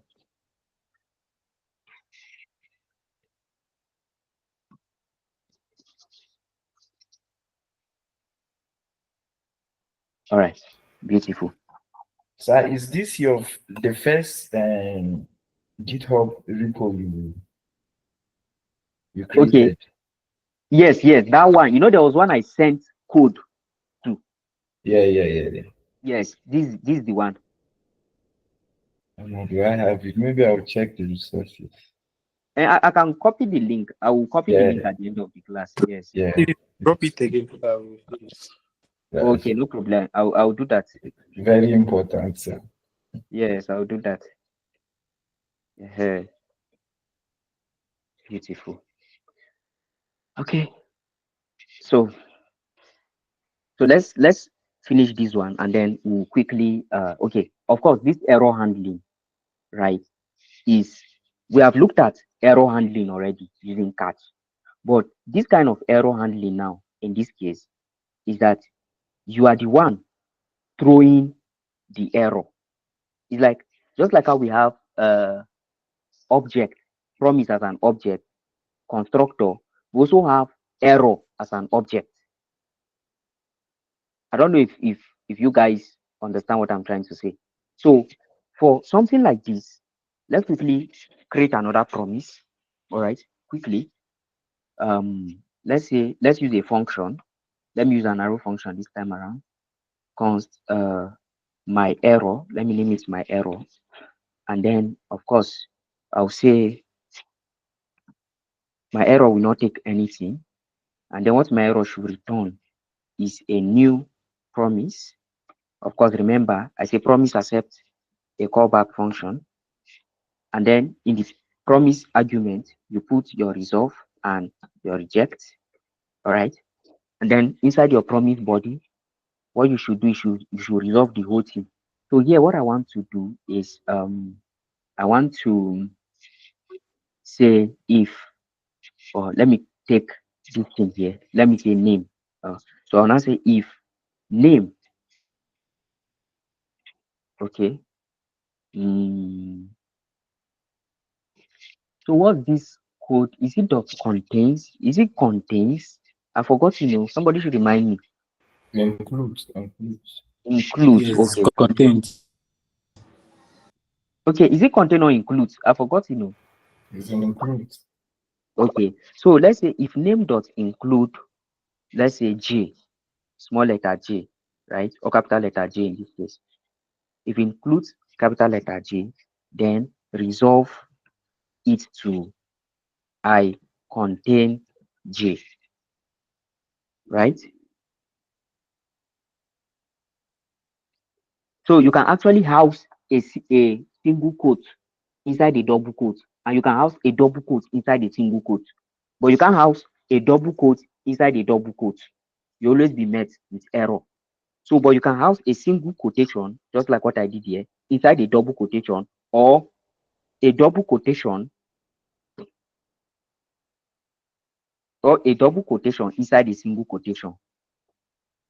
So as a single quotation now, here I can make the quotation double and I'm not going to have any issues. So always take note of that in case you need to bring in quotation inside your double quotation. This is actually how to go about it. So, okay, I contain J, right? Then else reject. So please give me a moment. Um,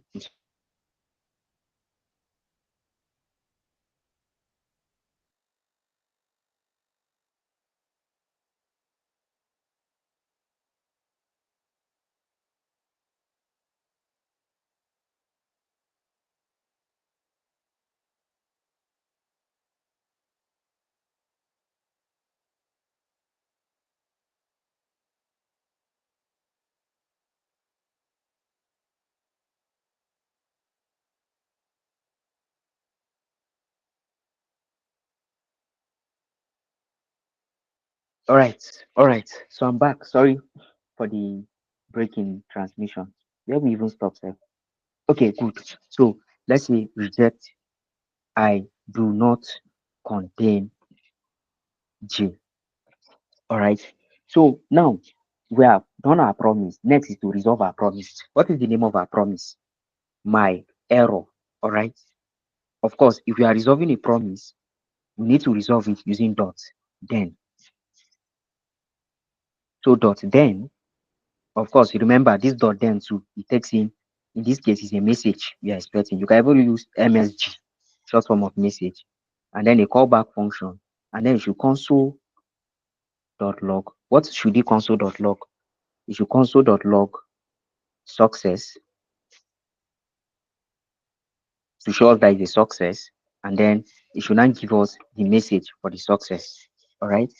Then the last one is dot catch. Now, before dot catch, ordinarily dot catch too, we have this.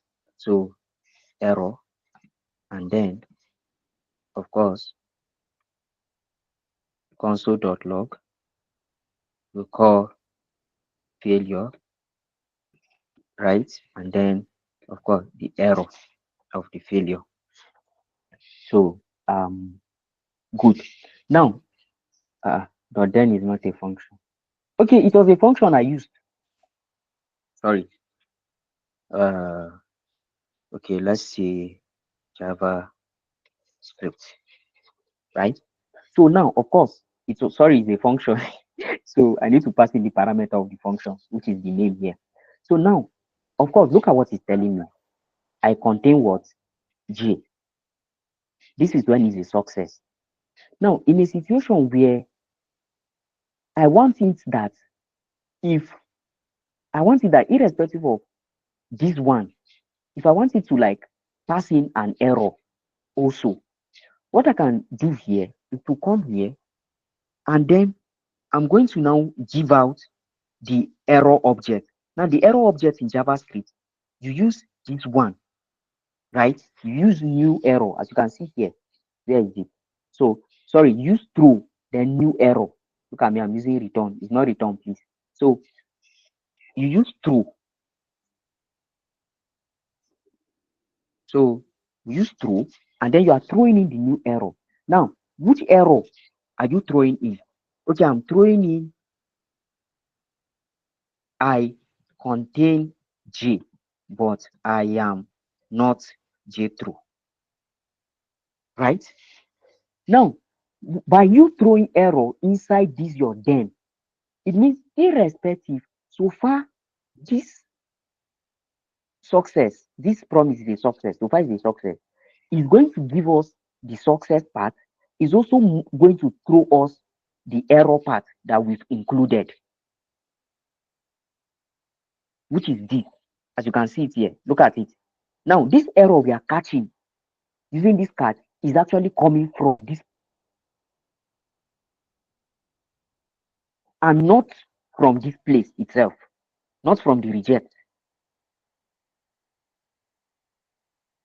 So if here is, let's say we remove J here now, it means you are going to have just one failure, and the failure will come directly from the promise itself. But if we want to throw an error inside of our then, that's the success. Despite the fact it's a success, we still want to throw an error. Then this is how you should go about it. You should always use throw and then new error. This is the object and then the message. So is anybody understanding what we are doing?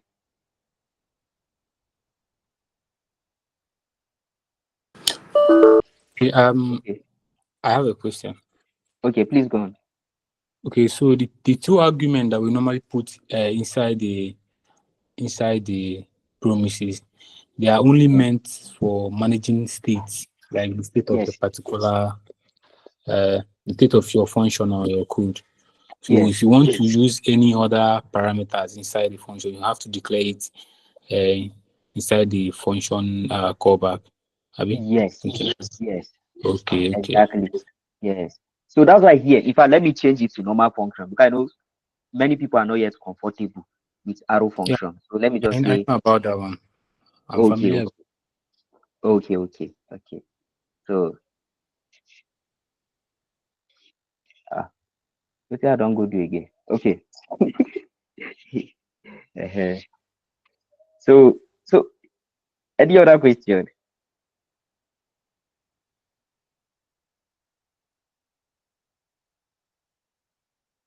Okay. There's no question. All right. So now we have looked at callbacks.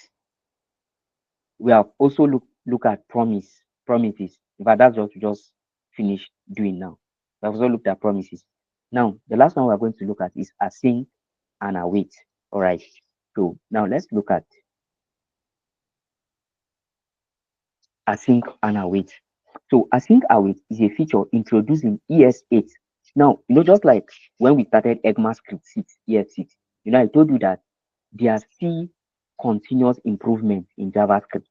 You understand? So ECMAScript 6, which of course I told you that ECMAScript 2015, because the number is always 1 year higher than the year. So you can see for ECMAScript 6 is referred to as 2015, 6.5. For this one, ECMAScript 8 is referred to as ECMAScript 2017, 8.7. So now It was when the JavaScript they updated in 2017. That's when they now introduced the concept of async and await. Now, the concept of async and await is to be able to handle asynchronous without relying much on promises and also relying much on our callbacks. So that's why they introduce it. So using async and await will be more like the normal way of you writing a function. Because if you look at what we are doing here using promises, this is very abnormal. If you ask me, I'll tell you that this is abnormal. I'm having a function, but yet I'm still having another thing inside my function called promise. You understand? It's to an extent abnormal, despite the fact by the time you use it to a particular point, it will become normalized part of you. But as far as I'm concerned, right now, this is not the normal way we write function. We are writing function and then we are using writing function inside promise. And after we are done, we have to still come and now use our then and catch to now resolve what we have written. So it's not a normal way of writing code. So you see, that simplifies working with promises, making asynchronous code easier to read and write. Async await is often referred to as syntax sugar. Now, anytime you see in programming language, they call a programming language syntax sugar. What they simply mean by syntax sugar is that the only difference in that thing is that is more like using syntax to achieve the same thing. So what async and await is doing is not different from what promises is doing. So what async and await is doing is just serving as a wrapper to promises. So in the background, if you still check the inner working of async and await, it's still working like promise. So that's what they call syntax sugar. It's just syntax that changed. The operation remains the same. So they call it syntax sugar. So for promises, because it provides a cleaner way to handle asynchronous operations while retaining the non-blocking behavior. Async await is built on top of promises. Are you seeing it? It's built on top of promises. It just covers promises. It's just like you went to buy phone and then your phone is black and then you buy a white pouch and put on the phone. Now, if somebody should just look at your phone, what he's seeing is white because of the pouch is covering the phone. So he will see white pouch. Until when you now remove the pouch, that's when you will now see that, oh, so your phone is now black. You understand? So that is how async and await is. Async and await is just like that case. Your phone is the promises, asynchronous programming. Async and await is not the case you now use to cover it. So it's built on top of promises, meaning that behind the scene, it still uses promises to handle asynchronous operations. However, the syntax is more intuitive and easier to read, especially when training multiple asynchronous tasks. So let's look at now introduction to async and await. Now, if using promises, we have used promises before, and this is how you make use of promise. You use .then and use catch. We'll still look at something like this. That will be in our last class. That's on Thursday. That's when we look at working with API and all of that. I always want orderliness when I'm teaching. I want to arrange it according to how it's supposed to come, so that once we are treating fetching data from URL, we will not be thinking of how to be looking at async and await again, how to be looking at promises. So this is how to actually use promises to fetch data and response from an API. We still look at API on Thursday in a broad view. And this how you go about using an async and an await. So are you seeing the difference? Now inside this first one and this second one, which one looks more like writing of a function? Second one. The second one. You understand? Now, if we are to replicate what we have here, right? We have to replicate it. It means, this one is the resolution. This is not the code. It means the code we have promises first, just like what we have here. Here we first have a code for our promise. Before we are now resolving the promise. So it's the same thing that is happening here too. This is actually the resolution using then and catch. We did not even include the code. That means we first have to have a promise code, a code returning a promise, and then we now have something to resolve the promise for us, which is this. But you see this one is this one as it is, this is all the code. So you can see we are using here, we are not using try and catch. So that's why you see in our previous classes where you people talked about you don't know where and where you're supposed to use try and catch. I say, wait, there's a place where you see how useful try and catch is. So this is actually where try and catch is useful in running of your async and await. So now let's use async and await and see. Let's use this and let's use this and see what we have. So here, where's my this thing? Okay, sorry, camera view. So now I'm going to come here. I'm going to create a function, right? I'll call it function print. I just want to print something, right? So print, and then this function, it will take in a parameter, an array of numbers, right? And then what it's going to do for me is that it will return a promise, of course, default way. So this promise now, remember, it takes in an arrow function or a callback, and then it takes in either a resolve or reject. So inside my promise, what I want to do is that I want to, for let I of array num, right? For let I of array num, here I'll just add let sum is equal to let's say 0. Yeah. So here I'll now say, okay, sum plus equal to I. All right. So here I will now check if sum is greater than 10, resolve and tell me sum greater than 10, right? Else reject it for me. And you are rejecting it, you're telling me sum, of course, is less than 10. All right. So of course, to get my answer, what is my function? Print, and it's taken in an array. So I will call in my function print, and then yeah, print, and then to take in an array. Let's say 1, 5, 8, 6, and then let's say 9. Yeah. So of course, dot then, and then my then will resolve. Of course, it will take arrow function message, because that's what I'm expecting from it. So console.log, show me that is a success. And then, or let me even use this one. I know it has been long we use string literals. So let's use it in this case. Success, and then give me my message. That is a success. And then also catch for me in case it's not a success. Catch for me, and also it takes in its own function. All right. So this one too, collect the error for me. So and then console.log, of course, string literal, and then show me that is a failure, and then give me the failure error, right? So now, of course, you can see it's showing me success. Sum is greater than 10. Why? Because if you add these things truly to be greater than 10, okay, what if I now reduce it to this? So it will show me that it's actually a failure. So you see one way of writing this using promises. Now let's rewrite the same thing. So using promises. So let's write the same thing using our async and await. Now, what is the name of our function? Print. So using async and await.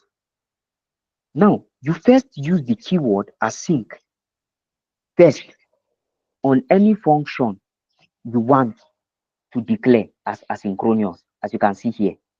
So async, name of my function, print, already have print, so I'll put print array for this one. I'll use print array. Now print array will take in an array, right? And then, of course, sorry, async function. So I did not include function. Please don't forget to include. So asynchronous function. And then this asynchronous function now, if you look at what they did here, they are actually awaiting the response they are supposed to get, right? They are here, fetch data will definitely return a response. Then this process data will actually process the thing and put. So I'm just here. For me now, I'll put no, not con, sorry. Let sum is equal to. Now, let me ask a question. For this particular function, what am I going to await?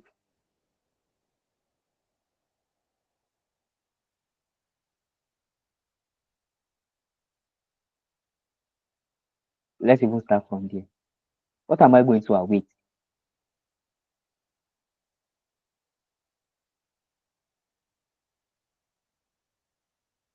Sorry, everybody is keeping quiet.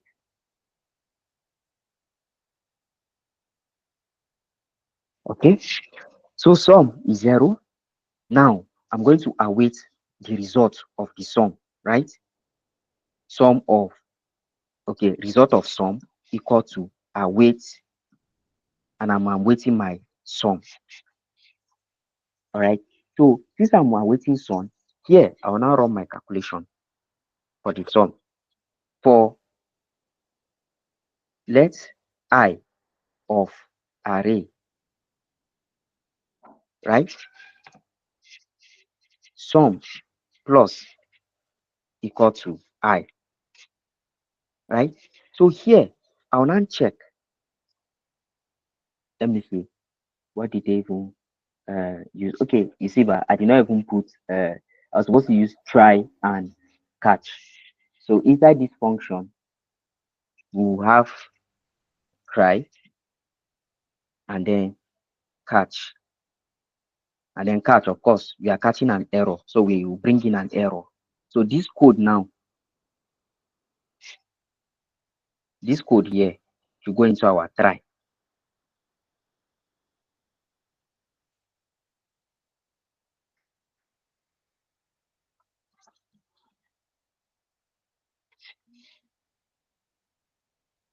Okay.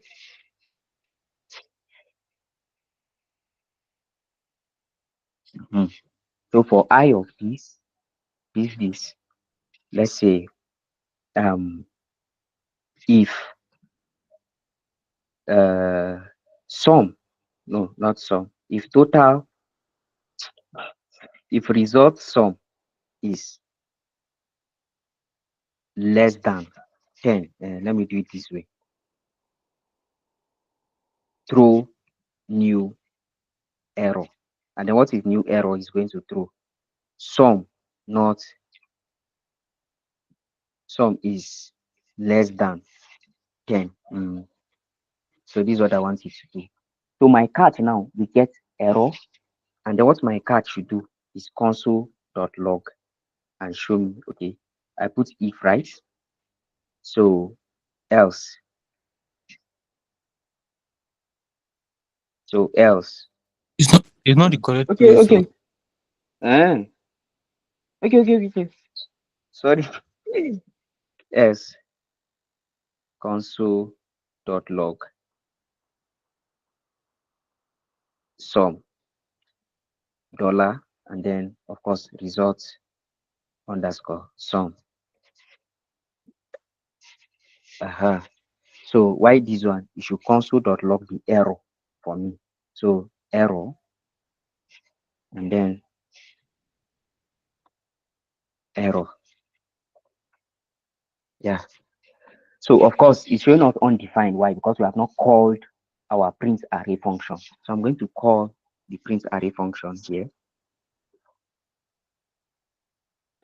And then I'm going to pass in an array for it. So what do we have? So error, sum is less than, how is sum less than 10?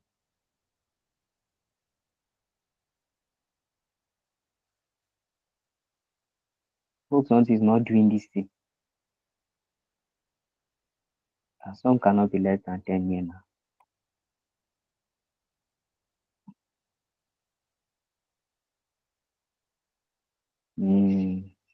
See me. Let me even remove this one. He is already showing that it's an error. So let me just print error out. Hey, let me not print any. What is happening? What is happening? Or is it this await? Where's my function? Okay, let me remove this. And instead of checking for result sum, let me just be checking for sum.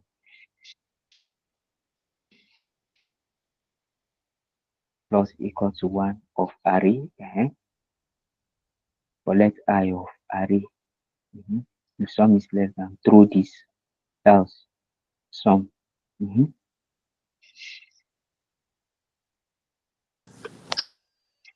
Okay, somebody wants to say something? Yeah, we still have this result sum at line 38. 38. Okay, that's true. That's true. Okay, beautiful. So now look at what we have. So this same thing that we did here. Now let's count. How many lines of code do we have? We have 1, 2, 3, 4, 5, 6, 7, 8, 9, 10, 11, 12, 13, 14, 15, 16, 17. Okay, 16, 17, 18, 19. Why, let's count this one. 1, 2, 3, 4. This one was cancelled. 5, 6, 7, 8, 9, 10, 11, 12, 13. So you can see that this one, we have everything inside our function. The try and the catch are now doing the whole work for us. Whereas this one now, we have to first of all build a promise for it, tell it what to resolve and what to reject. Then here, we now have to now call each of, we have to check using dot then for the success and dot catch for the failure.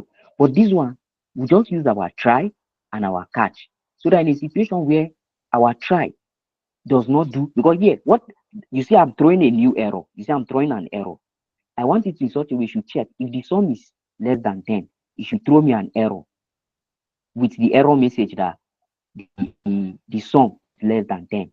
So why catch is taking in an error? Now this error, catch is going to get the error from this try block.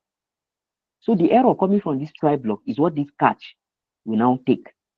And then here I'm not telling you to console.log the error. That's why I see here, of course, here the sum is greater than 10. But by the time I come here in calling of my function, I remove, let's say, 6 and 9.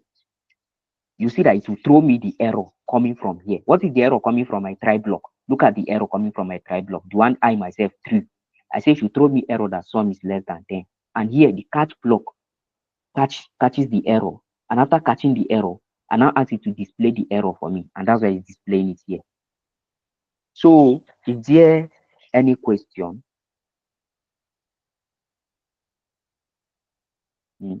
So why I did not make use of this await is because, just like I said, we look at fetching data from API. That's when we are now going to use await, because of course, if you are fetching data from an API or a database, the process can delay. So using this await now, you are trying to tell the code that please continue doing other things until I get what I want completely. So once I get what I want, I'm going to send it over and continue my own work, but you continue your own business. So that is where await comes in. So you can't use await outside of an asynchronous function. Now let's say I just created a function. Let's say I just create a function. Let me say function.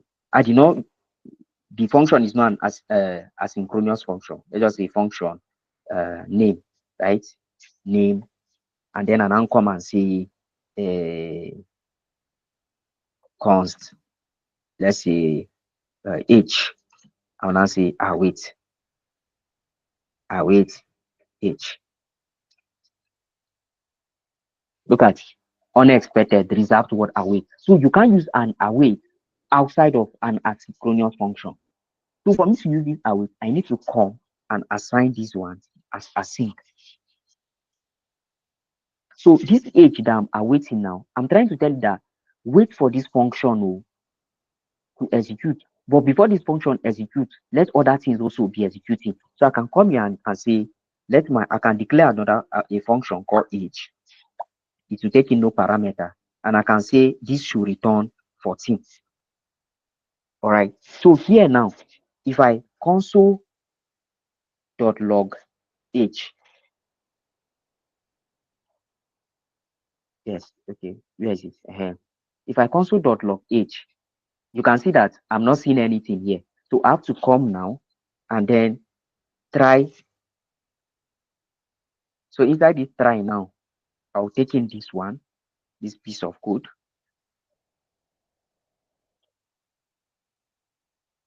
Right? And then catch.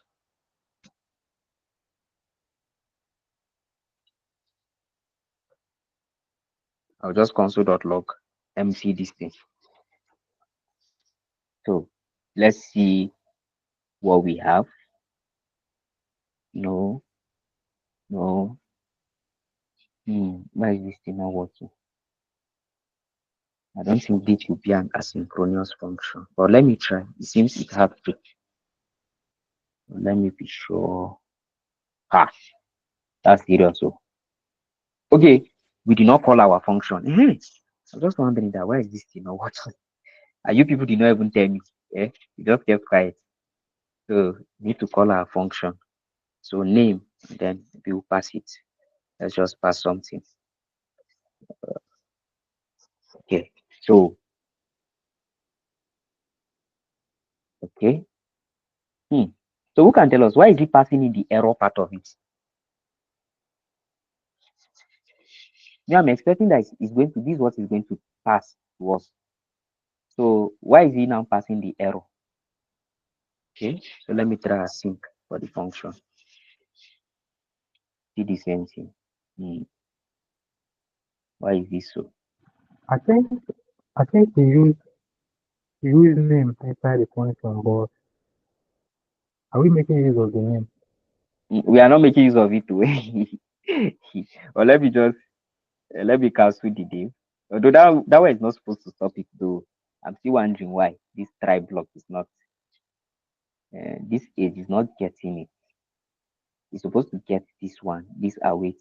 I don't know why it's not getting it. Anyways, we use it for the main purpose, which is fetching data from APIs and all of that. Okay, so but this is generally how you work with an asynchronous function.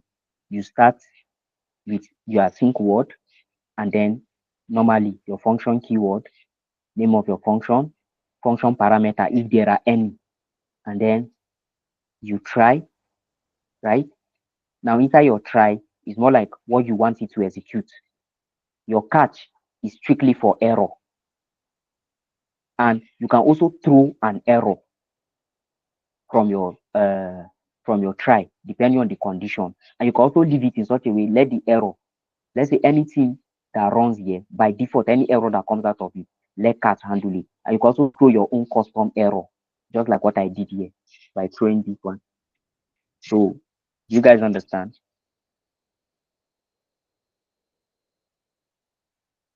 So are we on the same page?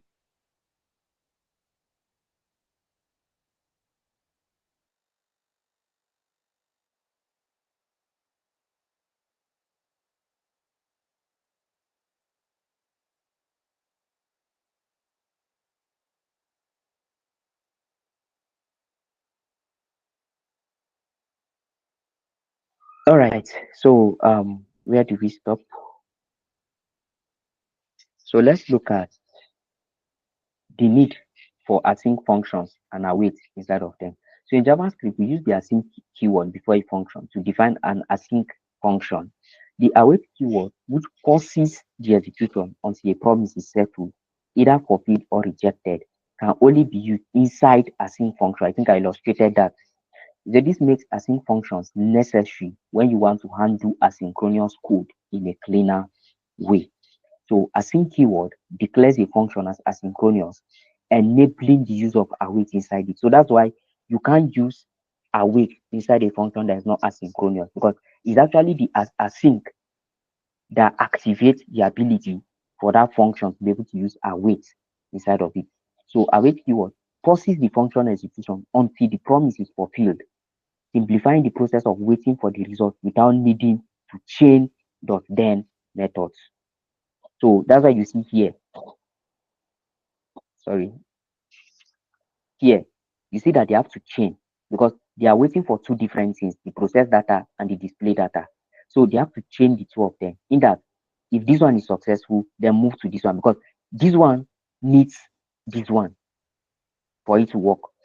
The result that this one will pick is from the result of this one giving its response. So if there's no response from this, please don't go ahead and give us a result. We only need the result when there's a response. So the same thing you can see here.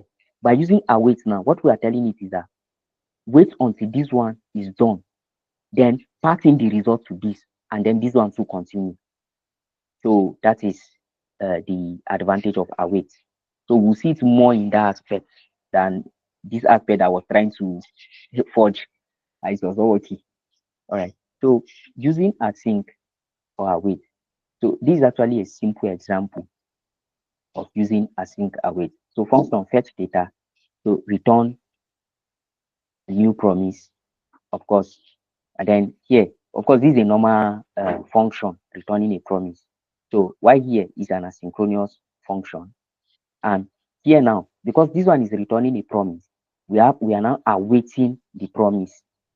We want it to like finish working, like either give us a success or a failure before we now pass it to this variable, and then this variable now give us our whatsoever thing or response or anything we are looking for. So let's look at, okay, handling multiple tasks. Okay, so let's look at this one in particular, the way it's being used here. So let's have a function, right? So just like that function I wanted to do, let's just say function h, all right? And then this function we take in a number, and then okay, or let's say number h number. So let's say we want a function that will give us a number based on somebody's age. All right. So here we are returning a promise. Of course, we say for promise, it takes in a callback, and that callback now, right? We have resolve and reject, right? So now we'll now say we want it to resolve. Let's say, okay, if h is greater than, right, 0, it should resolve it. And this resolve now should give us the h, right? Else it should reject it. And then this reject, say h cannot be 0 or negative, right? Okay, yeah. So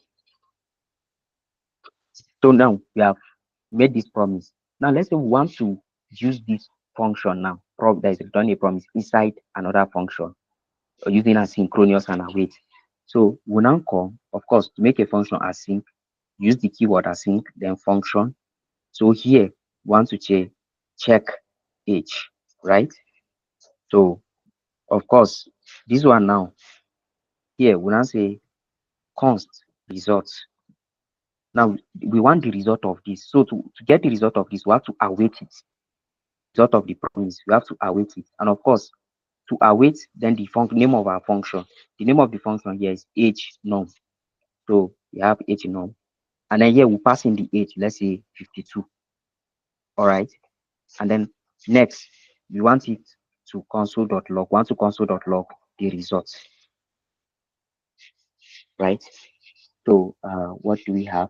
Of course, So for we to be able to run this one, we need to call our function to be able to run it. So what are we doing here? We have a function returning a promise. Of course, we already understand this: resolve reject. If the age is greater than 0, resolve, else reject. Tell us that age cannot be 0 or is negative. Now, we are now having an asynchronous function that will help us await this promise. All right. So now, once it awaits the promise, whatsoever thing is returned from the promise, it should print it out as the result for us.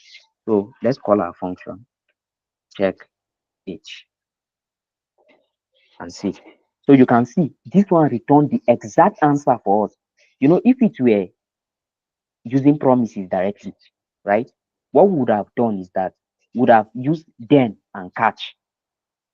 But now, by just using asynchronous function here, where is it? By just using asynchronous function here, you can see it gives us the answer directly. Now, if here we are to call it a negative number, let's say -2, you can see it gave us the answer directly. Age cannot be 0 or negative. Do you guys understand? So, and if we want to even make this one more explicit, we can remove this part and then we'll bring in our try and catch. So in this our try, that's where our code is going to be. Okay, sorry, await. So once it await, console log the result. Else, catch an error for us if there's any, and also console.log the error. So now you can see, now we have made our code more explicit. So now because of, look at the rejected part becomes the error part. So that's why I think age cannot be 0 or negative, because here we are calling the check age function without passing anything, or we are calling it with 0. So definitely to give us the rejected part of it, which is age cannot be 0 or negative. But once we call it with something positive, once we call it here with something positive, let's say like 2, of course, it will return the answer for us.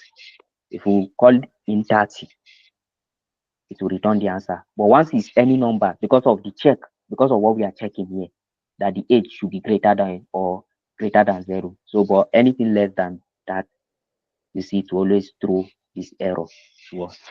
So, any question?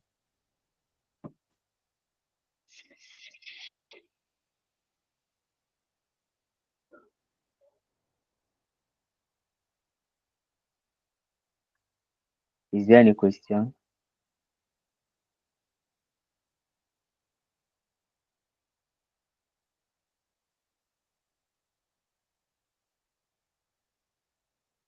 Are you guys okay? I hope it's not confusion. I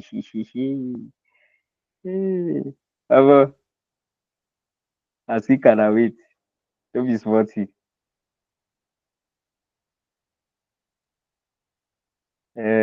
This are nobody saying anything. Hmm? Any question? So you can handle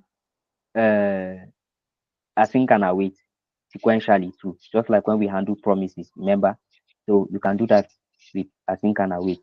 What you just need to do is to await them one after the other. You understand? Why? To handle them, that's to handle them in such a way is not sequentially. Anyone can run as far as it's ready to run. That one you use what we call promise.all. And then you call the functions all in an array, because promise.all, it takes in an array. That's what promise.all does. It takes in an array. So you can see what they are doing here.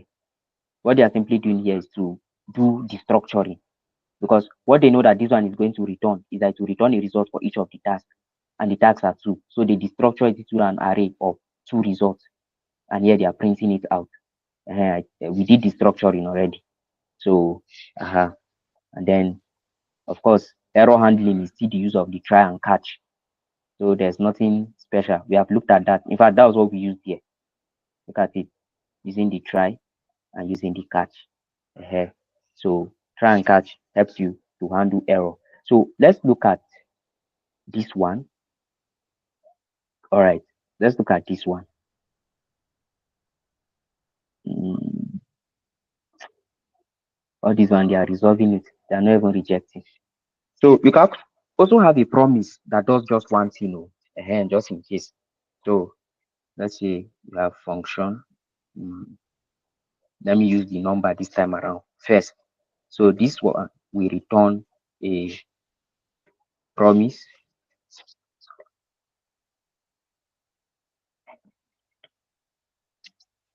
So promise, and then this promise, we just want it to resolve.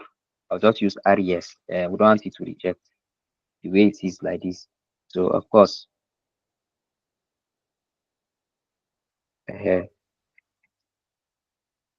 so this one will have an arrow, wants it to return or to resolve. We just want it to resolve JavaScript. Yes. So that's the first function. And then we should have second function too. Second, and this one wants it to resolve Rust.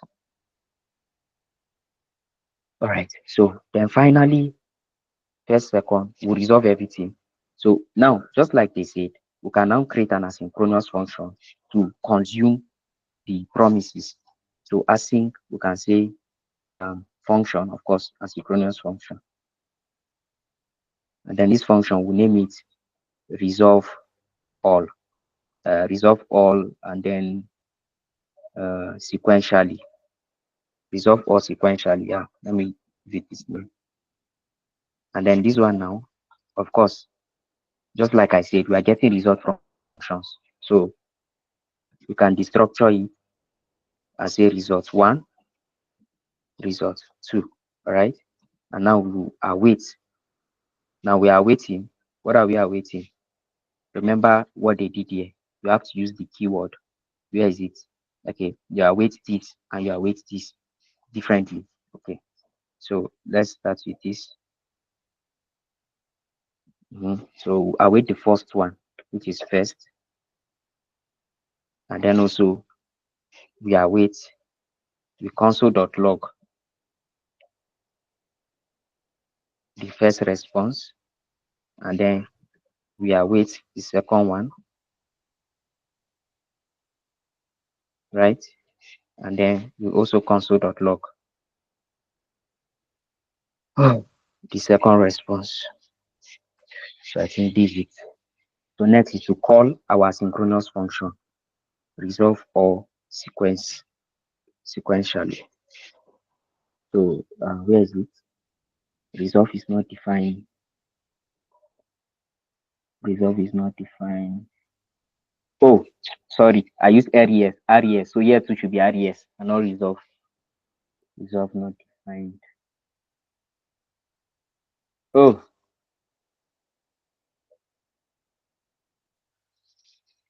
res.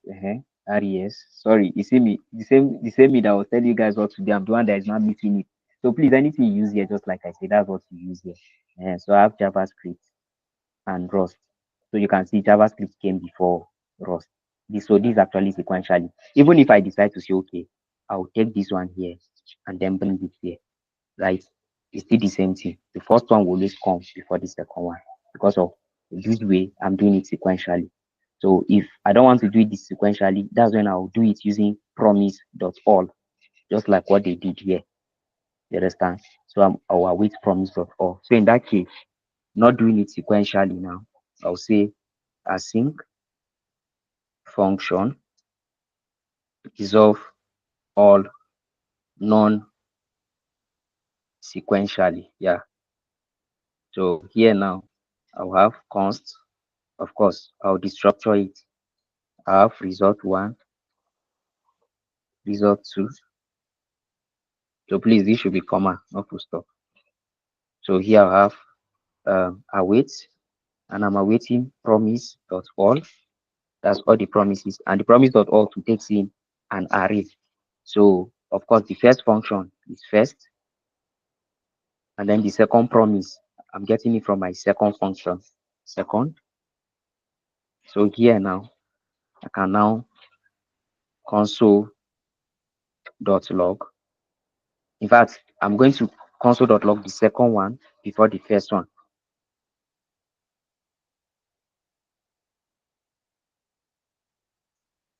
So this code.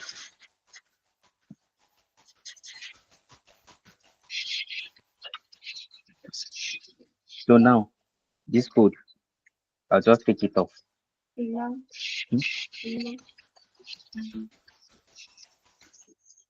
So this code, sorry, yeah, I'll just take this one, comment it out, and then I'm going to call this resolve all non-sequence so that we'll see.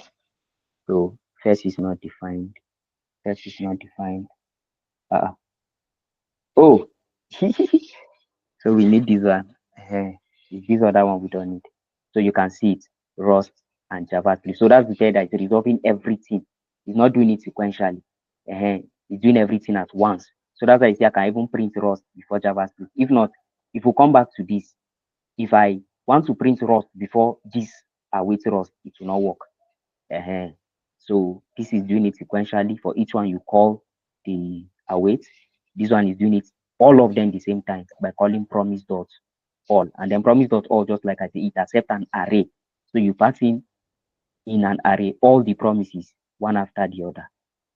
So this is how sequentially and then non-sequentially works. So any question?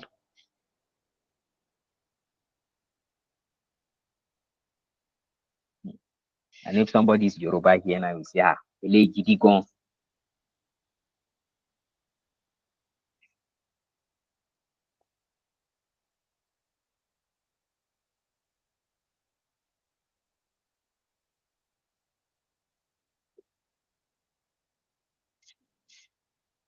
And if I want to say any function, please, any question?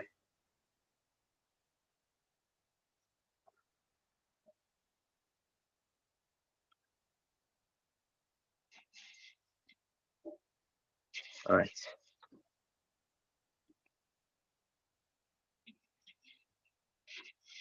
Any question? Oh,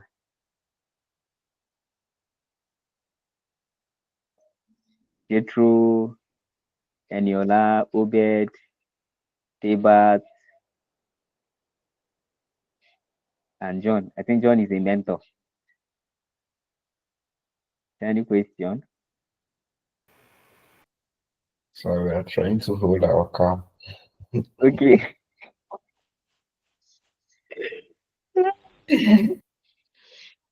Guy, it's noisy. Promises, Abby.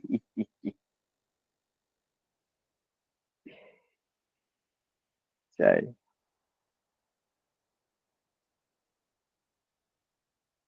So just like I said, this is the foundation.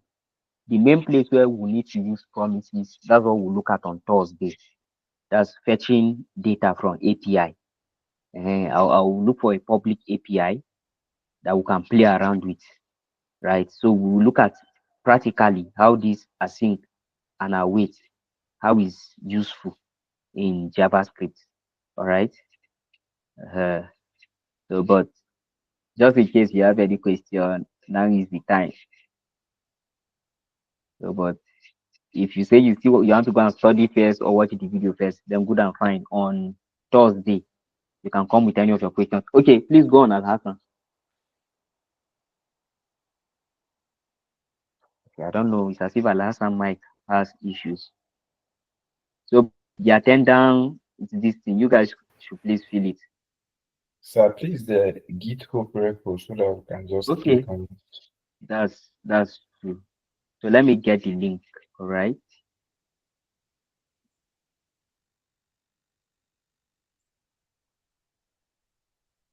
I think this should be it.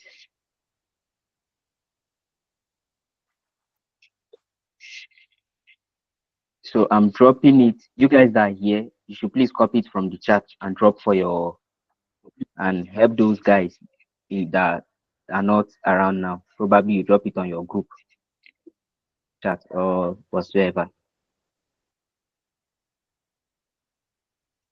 I think the material too, I've sent the material already. So I don't know whether you guys have received it.